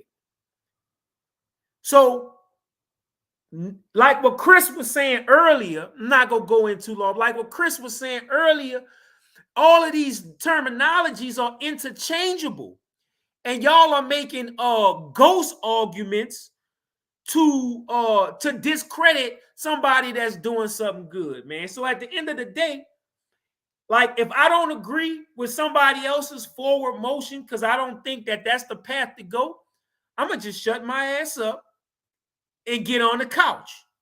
You follow what I'm saying? Indeed. We are our own worst enemies, man. I'm good. Indeed. Brother Ali, you want to say something before we get off air? Yep. Peace to the family. Peace to the Freedman family. One love. I hope, you know, people listening, you know, not the people who always listen. They already know what time it is, but the people who were listening to see if they was going to debunk us or whatever. I don't know. None of them came on. I guess they changed their minds. I hope they learned something. You know what I'm saying? I know Logic was in communication with somebody, and you know, I guess they were saying they was going to kind of tone their stuff back or fall back a little bit on, you know, the way they was coming at stuff or whatever. And I hope that they do, man, because again, our situation, what we got going on, really had nothing to do with any of those folks. They came and it kind of invaded our space with all of that stuff, and it turned into a whole shit show. And so basically, um, what they need to do is just acknowledge that, man, and accept that you came into our spaces. You try to inject all of this stuff into our spaces. It was rejected by many people, not everybody, but many people, you know, and it turned into a problem. So now, you know, we address the stuff. Every time it shows its ugly head enough where we need to do it, we do it, and that's it. And so I hope these people actually learn something, and you know, nobody came on to show and prove because they was all talking about what all it was, how they was going to shut shit down, but nobody came on. So I guess, you know, maybe they did learn something. I'm just going to assume that.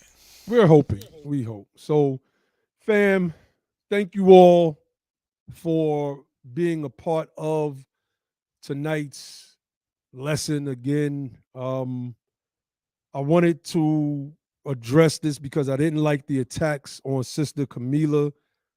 That sister is out there putting in work. She's putting in work and for some Pretendians to say because of pre-existing language that she has no way to get around, and for them to attack her, I should say, it shows that these people are not in it for anything. They're merely distractions, and they're not Indians. They're not Aboriginals. They're not Indigenous. Top cap. All of them guys, they're liars, man. They're liars. Like, we got to call these people, and we got to stop feeding them. And I know that is hard because these people are going to keep trying to come at us. We're not saying that we don't have some black people that's been on this land before Europeans came here. That is a possibility. I've done research on that. It's in a lot of my notes. What we're saying is you can't do what I did tonight and pull your family tree and link it, each link from yourself all the way back to an enslaved ancestor. I forgot to pull up something.